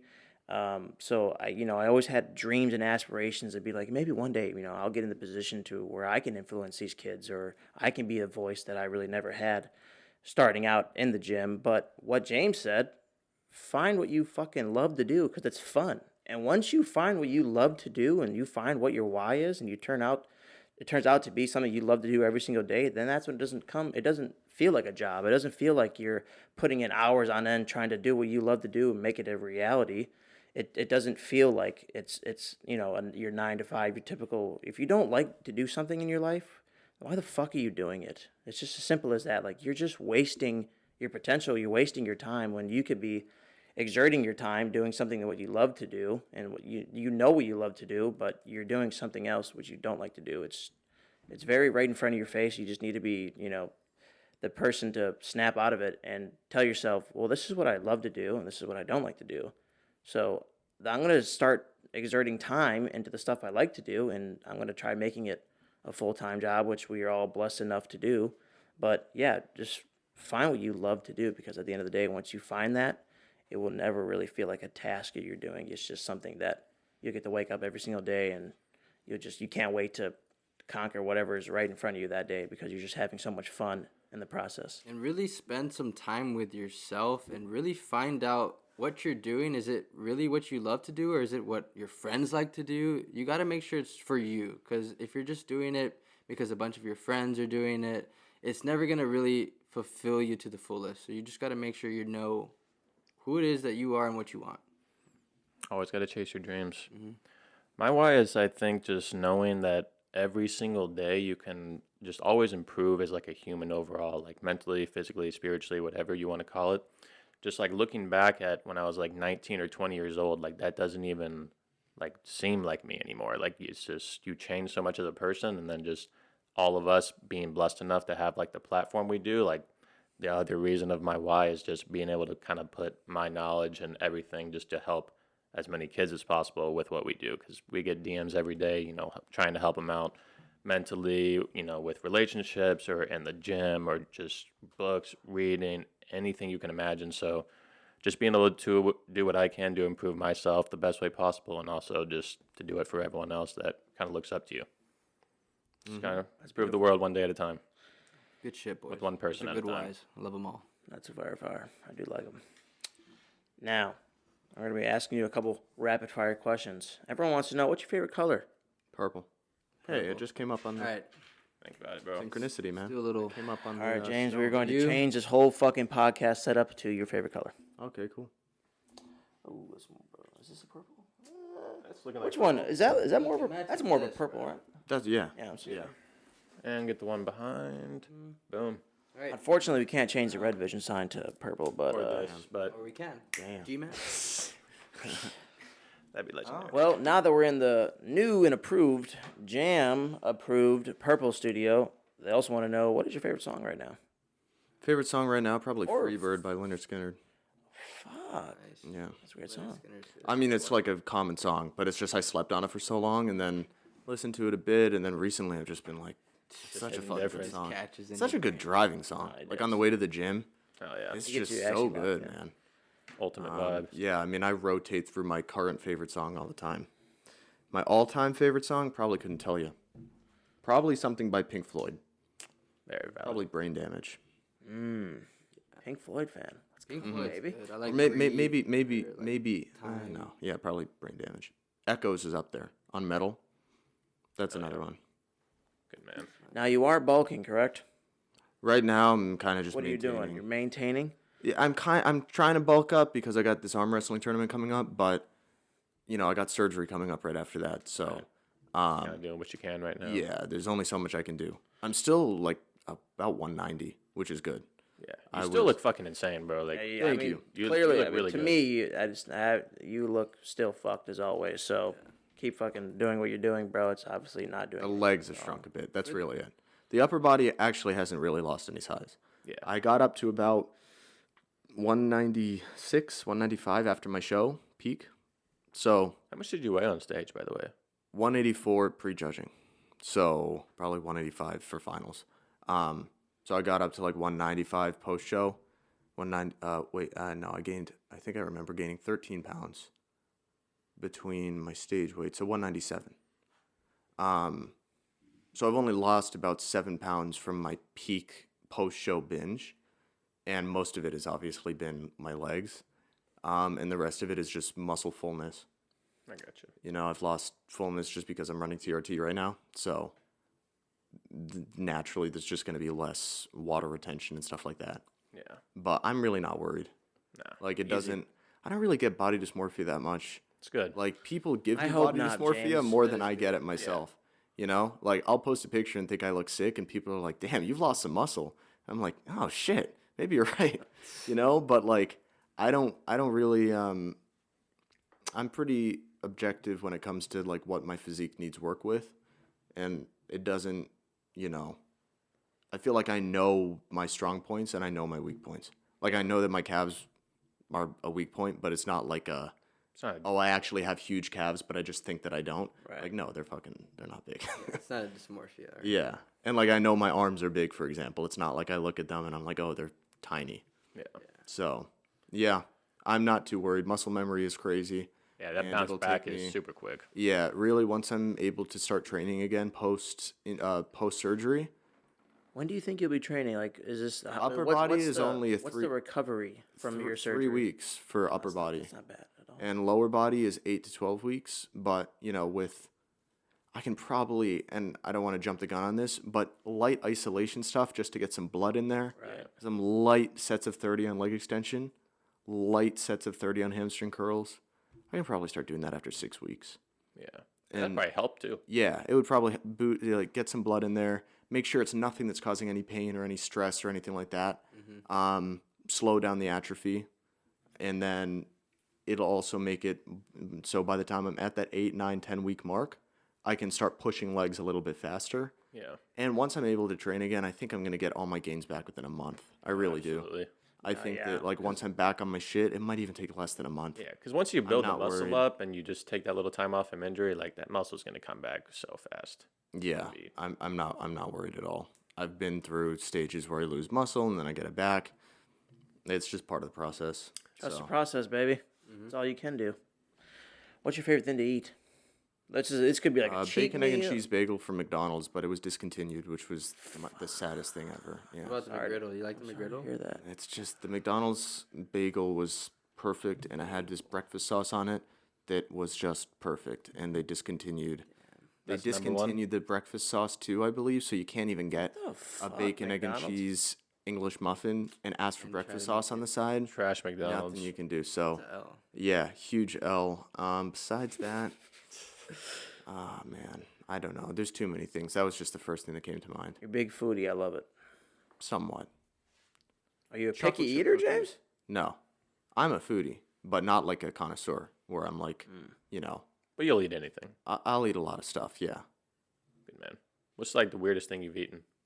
If you've eaten anything weird. I think I've had kangaroo when I was 14. Yeah, you can eat kangaroo. I've had alligator. Have you eaten in any Florida. bugs like on a stick? I ate beetles before. They're pretty trash. No, yeah. I mean, I'm I'd not- figure eating a fucking bug don't would be think I'd pretty ever eat trash. Well, the guy that gave it to me They're said trying to it's get us to eat it's bugs. special man. chocolate. Yeah, that's what the The government fucking wants. the us to do. globalists, they really want. No, they're seriously pushing the whole digestible insects thing. Which I'm not against the idea if you want to and you're all about going green and all that and eating insects is it's got protein. Is there protein in it? I mean, yeah, but you'd have to eat a lot of fucking crickets to get like 30 grams of fuck protein. that shit, dude. Probably a few. That's probably at least a few hundred crickets, dude. Like a Like- gram of, you think there's like 1 gram of protein per cricket? Probably not. It's probably like a half gram, honestly. There's no way they don't Yeah. put that much. Buy at those all. in bulk. Because like a pure like a cube of chicken, like a 1 inch by 1 inch cube of chicken, that's protein's probably only got a couple grams in it. Yeah. So a little cricket that's mostly air, nah, I can't have more than a half gram. Maybe not. Probably like 0.1, bro. You probably got to eat like Yeah, 500 dude. crickets Yeah. for a serving of protein. Volume I though. just can't Cheat do code for cutting. You turn into Cricket Man. The next Spider-Man. I've had seaweed. I feel like a lot of people have had seaweed. I That's love not Seaweed's that weird. gas. Seaweed is good. Bro, if you get the little like seaweed packet thing and would you eat just those kind of things eat it with raw, like bro. chicken and rice or rice and something, it's kind of like a little sushi roll every Bro, time. I'm Japanese. We'd have those in our pantries. I just grab those things, just snack on the seaweed. Just Yeah, they're super light. It's probably good for cutting too. Gives Yeah. you something to snack on. It's got like no salty, calories. Yeah. Now, do you plan on doing any? I know that bodybuilding is really not on your mind right now. You're focusing more towards your arm wrestling arc. But do you think you'd be doing any type of shows? Like a pro Yeah. debut And at some so- point? pro debut? I'm just What's doing the plans? the arm wrestling is really just short term. I'm always going to train it just to keep that strength in case I ever decide to pursue another tournament. It's not like I have to learn how to train again. I'm just right all the there. muscle memory. But no, the arm wrestling thing is really just short term for fun. See how I do. Bodybuilding still is the overarching goal. But unfortunately, I was planning on doing a pro show this year, but I just won't have enough time to put on the muscle that I need to put on to be competitive. And I'm not going to do a pro show if I'm not going to be competitive. Yeah, don't I'm jump only the going to gun. do It's it. a long- It's a long game. Do it when you're Yeah. ready. I mean, obviously, the goal is to get first place at a pro show. Yeah. Is that realistic? Not for your first pro show, no. But I at Anything's least want to do possible. well, right? I want to do well and impress people and impress myself. And to do that, I need another 10 pounds of muscle, lean muscle, versus my last show. And that's going to take like a year of like putting my mind to it. So, yeah, it's not going to be until next year. But that's fine. Yeah. Got to take the I'll time tell to you grow. what, James, we will be patiently waiting because I can attest, the boys can attest. We watched your prep series religiously every single time. It was amazing, Your bro. new videos came Thank you. out. I cannot literally congratulate you enough, dude. Like getting your pro card was fucking insane. Watching the whole process, fucking insane. Getting to train with you while you were Yeah. a couple fucking I weeks think we out. trained with you when you were like 4 or 5 weeks out, bro. Yeah. Looked Also, fucking that. really insane. fucking cool and insane to see like you literally doing this shit. Like it's not like you were, everyone got this rap that influencers can't become pro bodybuilders, and you just shat on everyone that. I mean, Vaughn did it too. Vaughn Yeah, Walker, exactly it was that. another, same show too. Exactly. And how was it, like, kind of mentally, like, essentially your first 2 shows and you became a pro? Like, did you even, like, think, Was hey, prep- No, I might be a pro I was this year? just going in. I really was just focusing on the first show, and then a couple of weeks before the first show, I found out that I was doing a second show. Kyle was like, "Oh no, you're doing 2. Yeah, we're trying to get your pro card," and I said, "Oh okay." Like I knew it was an idea that maybe I would, but I didn't realize it was like a planned out thing where like it was this specific show and you're doing it. Yeah. So I did my first show and I won, and I kind of almost like took my victory lap and just relaxed. And I'm like, oh yeah, hopefully I get like first call outs at the second show. Didn't really think that I had a chance of getting a pro card until they had moved me to center stage. And then I'm like, oh, there's a chance. holy Once you were shit. holding center stage, bro, in that Yeah. video, I was like, this guy's probably gonna get his fucking pro card here. Like I was like, there's just no fucking Yeah. way, dude. It was pretty wild. That's a question here about your prep we're going to get into. What was like the hardest part during your prep? Was prep hard for you? Like was the dieting, like whatever? Yeah, Like, it was what was the hardest the part? cravings were hard. I wasn't so much hungry as much as I just craved the food that I enjoy. Did you watch a lot of mukbangs and shit? Or were you, Didn't really watch too much food content. I got recommended a little bit of stuff on Instagram, but I made a little folder of some stuff that I wanted to eat after my show. But it was just the classic like blondie brownies and stuff. I just craved a lot of like savory, fatty stuff. I really wanted a steak. I wanted a burger, like a bacon cheeseburger. That sounded so good on prep. The hunger wasn't as hard. I got hungry, but there's ways to mitigate it. I'm not naturally that hungry of a person, so I would just have some pickles or I'd have some sugar-free Jell-O. The rest days were hard because that's when the calories were the lowest, and I got hungry then. But for the most part, no, it was the cravings that were the hard part. The cardio, I don't like cardio. what was the point? Cardio's like, brutal. What when you were a week out? What was like the most cardio you were doing? Like fasted or Dude, it stairs? was only like, I think 40 or 50 minutes a day. It really wasn't that much. But it still sucked. Like Was I- it like broken up, like pre and post training, or Yeah, that's what I did. He gave me a choice, and that's what I did. probably the best way to do it too? So, and then the other really hard part was posing. Like, especially on stage. That was the hardest Like part. holding of, those competing. poses. Yeah. Yeah. It was very, very strenuous, like physically. No, I was definitely. like, I mean, I was dripping. The spray tan was like dripping. That's So what happened to me.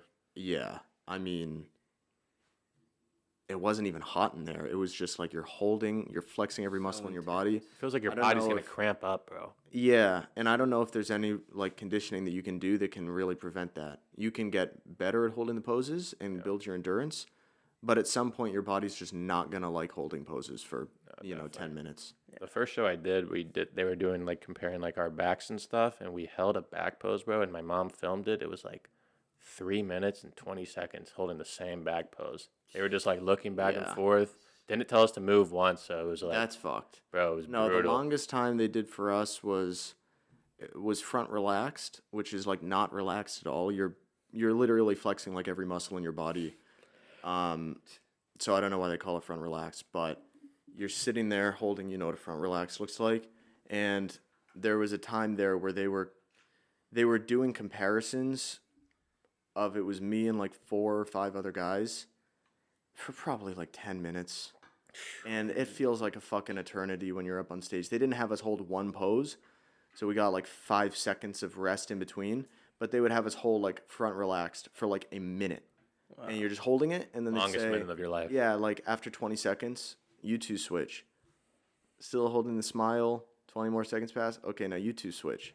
Still holding the pose, still holding that smile, and it's like you're just dying inside. Actually, And then they say, all right, to face the back and back double, and everyone like takes as long as they can to get into the pose because you're just trying to like catch your breath. Yeah. But also you want to be the first one to pose. right. So there's this silent agreement that like, hey, let's just take like fucking 5 seconds here, okay? And everyone is kind of breathing, and then you hit that pose, and it's the same thing, just holding it. Okay, you two switch, and like, yeah, it was like 10 minutes, and I mean, we came off, and me and Jay Lane, we were just like laughing, because we were like, dude, I can't believe we just held poses for fucking like 10 minutes straight. It was wild. Yeah, Jay even looked crazy too. Yeah, Jay was shout out wild, to Jay. man. But Yeah. That boy's got some of the freakiest legs I've ever seen, bro. The best in our class, maybe at the show, maybe in doubt every it. class. I don't Like doubt his legs are yeah. not real, dude. In person, they're not. if you just took like a lower body shot of everyone that was at that show, his might have been like the most impressive. Yeah, I Of remember every seeing category. his legs out of everyone on stage and in that category. And I was just like, bro, his legs are like, Vascularity, the cuts, the size. Yeah. yeah, they're just Pretty freaky. tremendously insane. Last topic of discussion, I mean, then we're gonna wrap this bad boy up. We're about 2 hours in. Religion. Religion? Big topic. Yeah. What about it? Well, I mean, what are you? Do you believe in Do you believe in anything? anything? Or Were you? you raised a certain way? Did you have like kind of an influence growing up? Anything how like Yeah, I was religion is- raised. I would say like I was raised kind of atheist, like agnostic atheist. My parents, my mom went to Catholic school when she was younger, but then just kind of, that can sometimes make people go the opposite direction. Yeah. Because it's just pushed so aggressively. Yeah, and I know people like that. Yeah. And it's like they end up going so far the opposite direction that it's just as detrimental as Catholic school itself. Yeah. So I was raised pretty atheist, and then I don't know, after some Jordan Peterson and similar thinkers like that, and just listening to him talk about religion, it just gave me a new perspective on things. And I don't know. I just watched a lot of videos on it and really did some serious thinking about it. And it's almost like I became a cultural Christian in a way, where I saw the utility of it, and I also stopped thinking how stupid it was. Whereas before it was like, oh, how can people believe this? And like, why do people believe it? And oh, Christianity and all other religions are actually bad for humanity. It turned from that into like,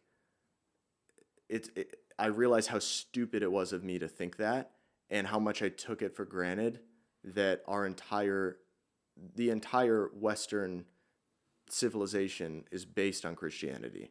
And not only are our personalities built on it, but our whole like ethical substructure is built on Christianity. Our whole moral system is built on Christianity. And people can deny that all they want, but it's true. Yeah. So, you know, it's funny that even atheists are still Christian in a way. They just don't know it. Yeah. And that was me. True.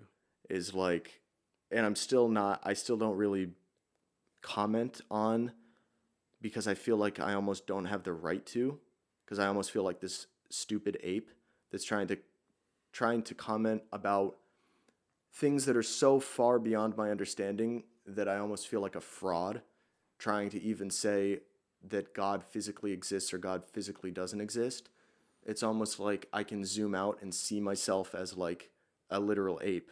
And I'm like, why am I even, like, I literally know nothing about this. So instead of commenting on the realism of the whole thing, I comment on the utility of it.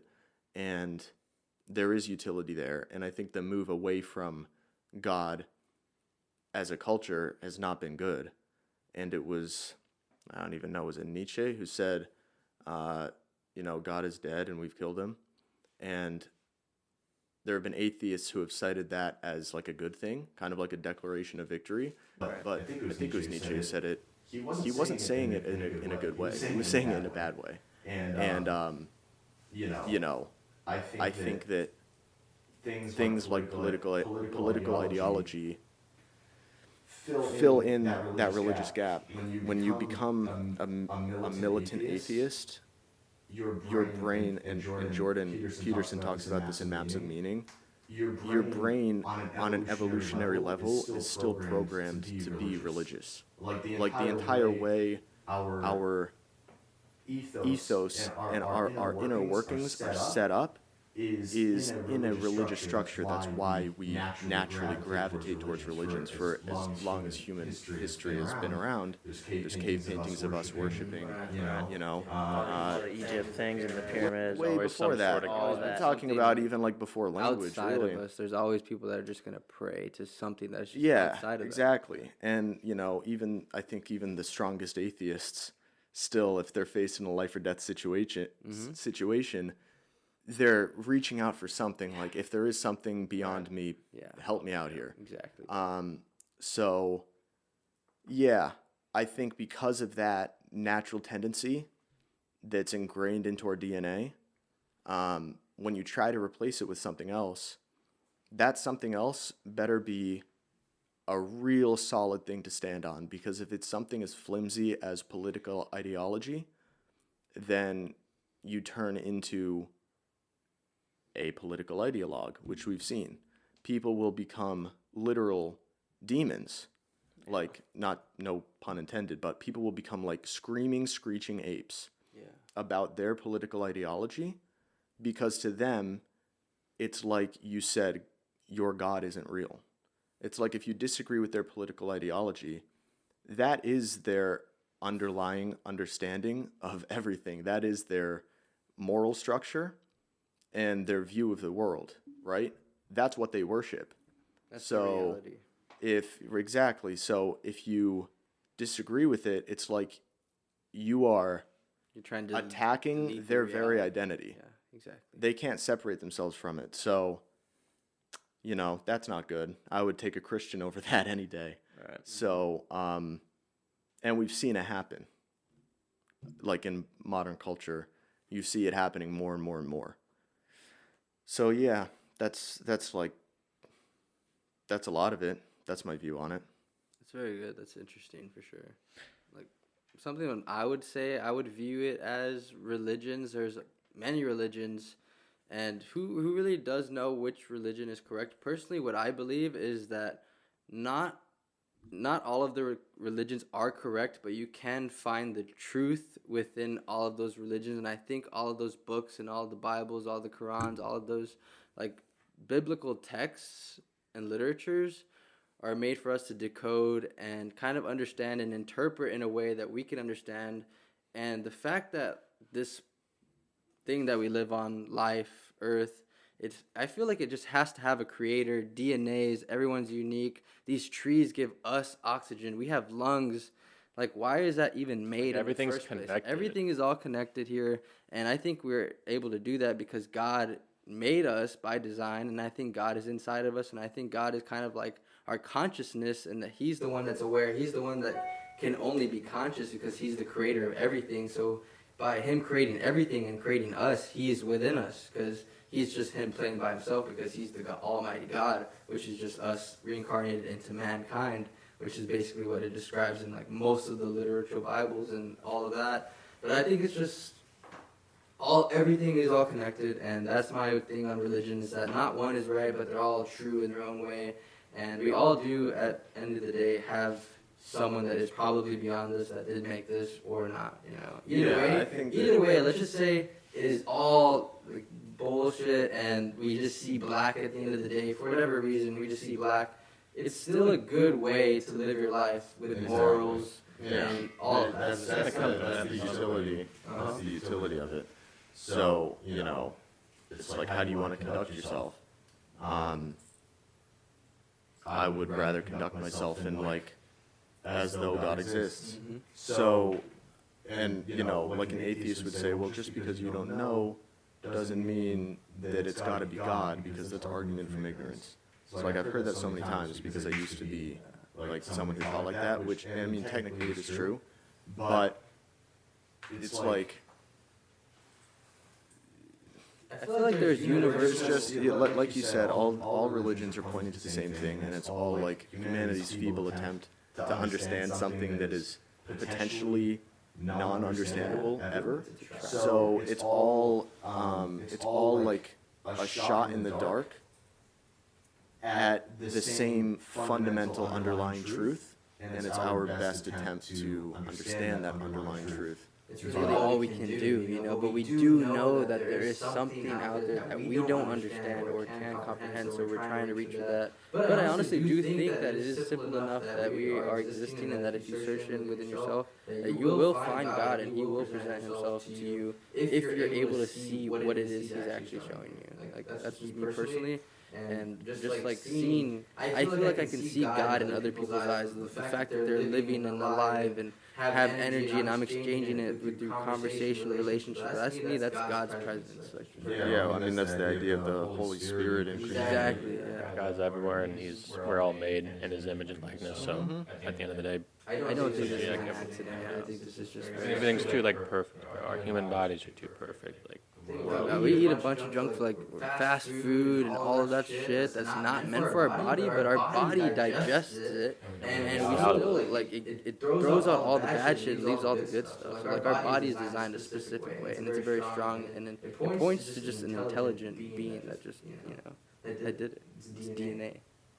It's crazy, but that'd be my POV on religion.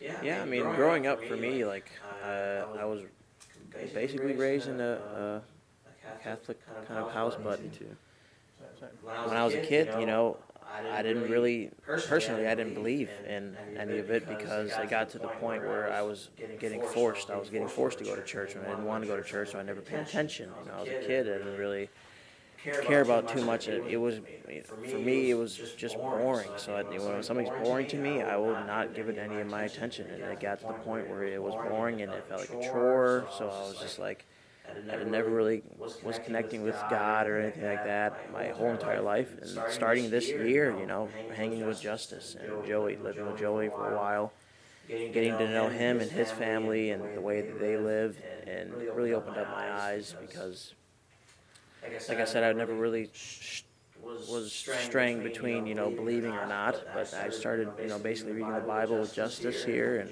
Joey, we do Bible studies now a lot, and reading a lot of my books was incorporating the Bibles into my reading, and I was really enjoying what they were saying, because when you really interpret something in these books, when it comes from the Bible or not, you can start to put these into your day-to-day living, and it can turn you into such a better human. And I liked what I was becoming this year, and starting to follow God and follow His tools to live a more prosperous life, just treat humans how they should be treated. And I really just started this year, started getting back into, just reading the Bible and started doing my, I guess, path with like whole Christianity. But yeah, just my way of like looking at religion is like what you guys are saying. It's something that you have to find like within yourself, and truly like the messages that are in the Bible and the messages that you can learn are so deeper than just text on a book.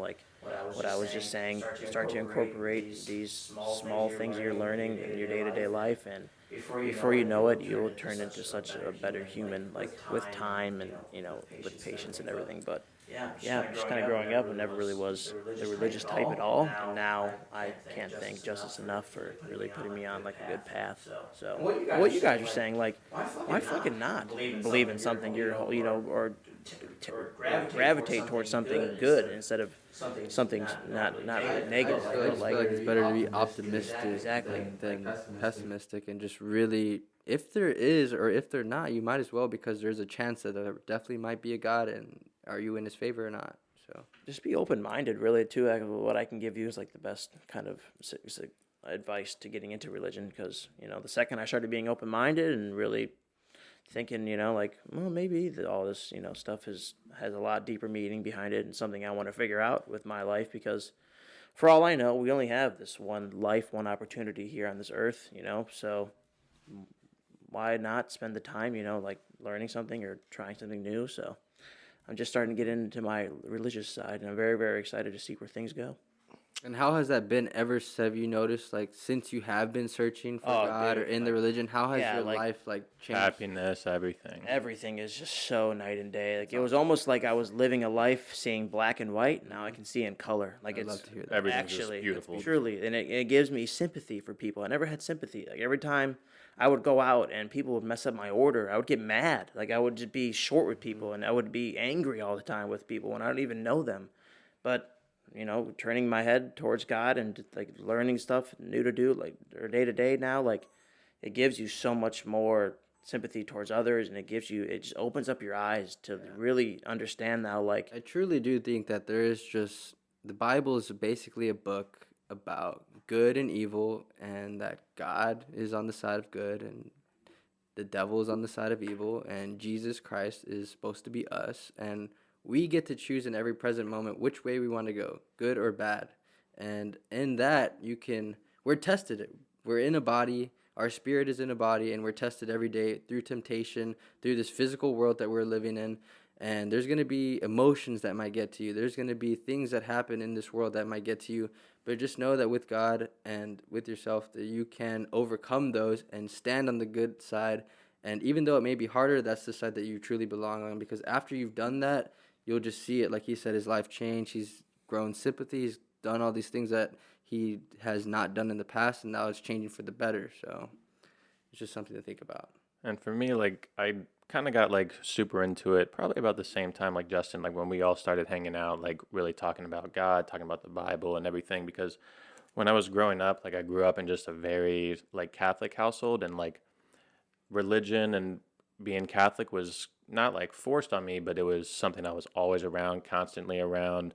I went to like, youth group all the time. I went to church every single Sunday. I was like an altar boy, did like everything you could possibly do. And like, then once I graduated high school and went to college, then I kind of, since all that was kind of like in my life 24/7 growing up, I kind of just brushed it all to the side when I was in college. Didn't really, go to church, didn't really pray that much, didn't really do anything. And then once I left college and then just kind of had some experiences in life, I just kind of really understood like how important it kind of is to believe in something, to say prayers, because that just really goes a long way. And like Justin was saying, like the last 6-7 months of, praying more, just being more thankful for everything, like your life truly transforms. Like finding yourself, finding a God, just it flips your life just completely upside down, like for the better. It is definitely something that I'm very happy that I got more into thanks to these guys. So yeah, I mean, what you're saying, when it comes to like praying and just in general, like, even the thought of praying, like something I've never even considered.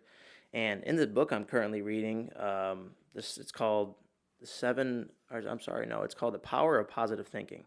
And in that book, it's a whole chapter called The Power of Praying. And something I read, and it says, it's next time when you're totally exhausted, or you're told you can't go any farther, you need energy, is try asking God to give you energy through prayer. And if you believe in something as much as you do when you pray, if you ask, this is what I've been incorporating in the gym now. Like when it comes to hitting PRs, or when it comes to really like training a very, very hard set, I'll do a little prayer and I'll ask like God for his strength on this set. And I'm not even kidding, with prayer power and just believing, you feel like you get like so much more strength from God or your higher self. If you just tell yourself you can do it, you ask for the strength, like it's gonna be there. Yeah, like truly. Just one of Justin's actually told me his favorite Bible quote is, "I can do all things through Christ who strengthened me." I think that's the quote, right? One of my favorite that's really true, because in God, when you search within yourself, you have that indomitable human spirit within yourself, and you search for God, you have infinite energy. There's nothing that is stopping you besides your mind from lifting this heavy deadlift, bro. Your body is capable of much more than it actually is producing, and what you think your 100% capacity is nowhere near of what you actually are capable of doing. So if you pray and you ask, or not even ask, you just have to, praying actually means feeling and knowing that you already have it within you. So once you do that, it's just going to only be expressed out here in this outside world. So a lot of people don't know that. A lot of people think that praying is just asking for a bunch of things. God, can I have this? God, can you give me this? God, can I have this opportunity? No, praying, we are never ever taught to pray. So praying actually is something that you're supposed to just believe that you already have. And once you believe that you already have that, then that's when it'll be given to you. So it's kind of just like feeling within yourself that you have it, and then the outside world will kind of tune in and match you and force to give it to you, because it believes the world will give you whatever it is you feel you deserve, I think. And that's exactly what praying is. So amen actually means, I believe it from what I've done in my research, it actually means so it be. So whenever you pray and say amen, it actually, you were saying so it be, and so it already is, so that you can have that Gonna already. happen. Yeah. You're just kind of almost manifesting it into. And then when you're manifesting, what he said, when you're talking it into the world, that's the universe, and how the universe works is when you're speaking it into It's just like existence. reflection. So whatever it is you're feeling, whether it be those negative things, it's going to give you negative back. If you're feeling positive towards people, you're praying for people, you're doing everything good, not just for yourself, but like for even other people, it'll just flip back. It's like a mirror. Mr. James English, we talked about a lot of topics of discussion with you. I want to appreciate you coming out. It was an honor having you, bro. Is there any last things you want to tell the audience? What's maybe up and coming with you? Any stuff for Vical? You know you got your arm wrestling thing coming up. Just tell the audience what's coming up for Mr. James. No. All right. I'm gonna leave it mysterious. I like that. That's I the best really way to do it. Yeah. Well, you know where to find him, everyone. You can give him your @ Yeah, it's at james.english on Instagram, and just James English on YouTube. There's a podcaster, and then there's me. I'm not the podcaster. Well, I am the podcaster, but there's another James English who also has a huge podcast. Dang. Yeah. Damn. It's crazy. It is kind of funny. There's two James Englishes that have big podcasts, but yeah, thank you guys for watching. Thank you guys for inviting me out. We have to get you on board here for another episode, Awesome. and we got to get some good more fucking topics of discussions and whatnot. But Awesome to have you as our first guest, bro. yeah, no, honestly, You're a legend. energy here was great, and everything fucking went beautifully. Yeah, it did. Thanks for having me. Super guys. dope, bro, and you're an inspiration to all of us, bro, for real. No, truly, like I Been said, watching you since the beginning of my career, bro. It's just a huge inspiration. Now that I'm here talking to you, it's just so beautiful to And everything you've done and seeing how much you've grown since we first started watching you to now, bro, like, you're on top. Like, you're a top dog, and it's a big motivation for us. Well, if I inspire you that much, you guys should all get into arm wrestling and spread the word. Me and Justice were arm wrestling We're today. arm we're doing it Today, today. yeah. Shit, you're Really? not. Yeah. I Who swear won? to God. We went lefties twice, and I won on the beat me. lefties, and then really? we went on the righties, and then then I he beat won. me. Yeah. My left arm felt a lot better, though. I like the. Huh. It just feels. I mean, I'm like partially lefty. I do like some things lefty, like eat and right. Okay. The left hand feels nice. I think that's what I would do. Yeah. I would say we're pretty even. So if he had my wrist and he had his arm there, we'd be like undefeatable, right? That's what you said. With my wrist and his arm. Yeah. Yeah. You had a really strong hand and I think we wrist. really got to start training. So we can Hell get yeah. to Jams level and really show up at the tournament. He's not gonna know. He's gonna see us on the other side of the tournament. We're pulling I'm up. gonna run. Shit. That'd be legendary. Ladies and gentlemen, that was episode 2. Hopefully, we could answer a couple of your questions, and that was, who is James English? Until the next episode, I'm your host as always, Justin Martini. The other host to my right. Rise or Fit, thank you for everyone for watching this. And the other host to my left. Just for justice. God bless you all and have a very good night. Ladies and gentlemen, one more time, give it up for James English. Peace out. Till the next one, we'll catch you. Peace. Peace. Peace out.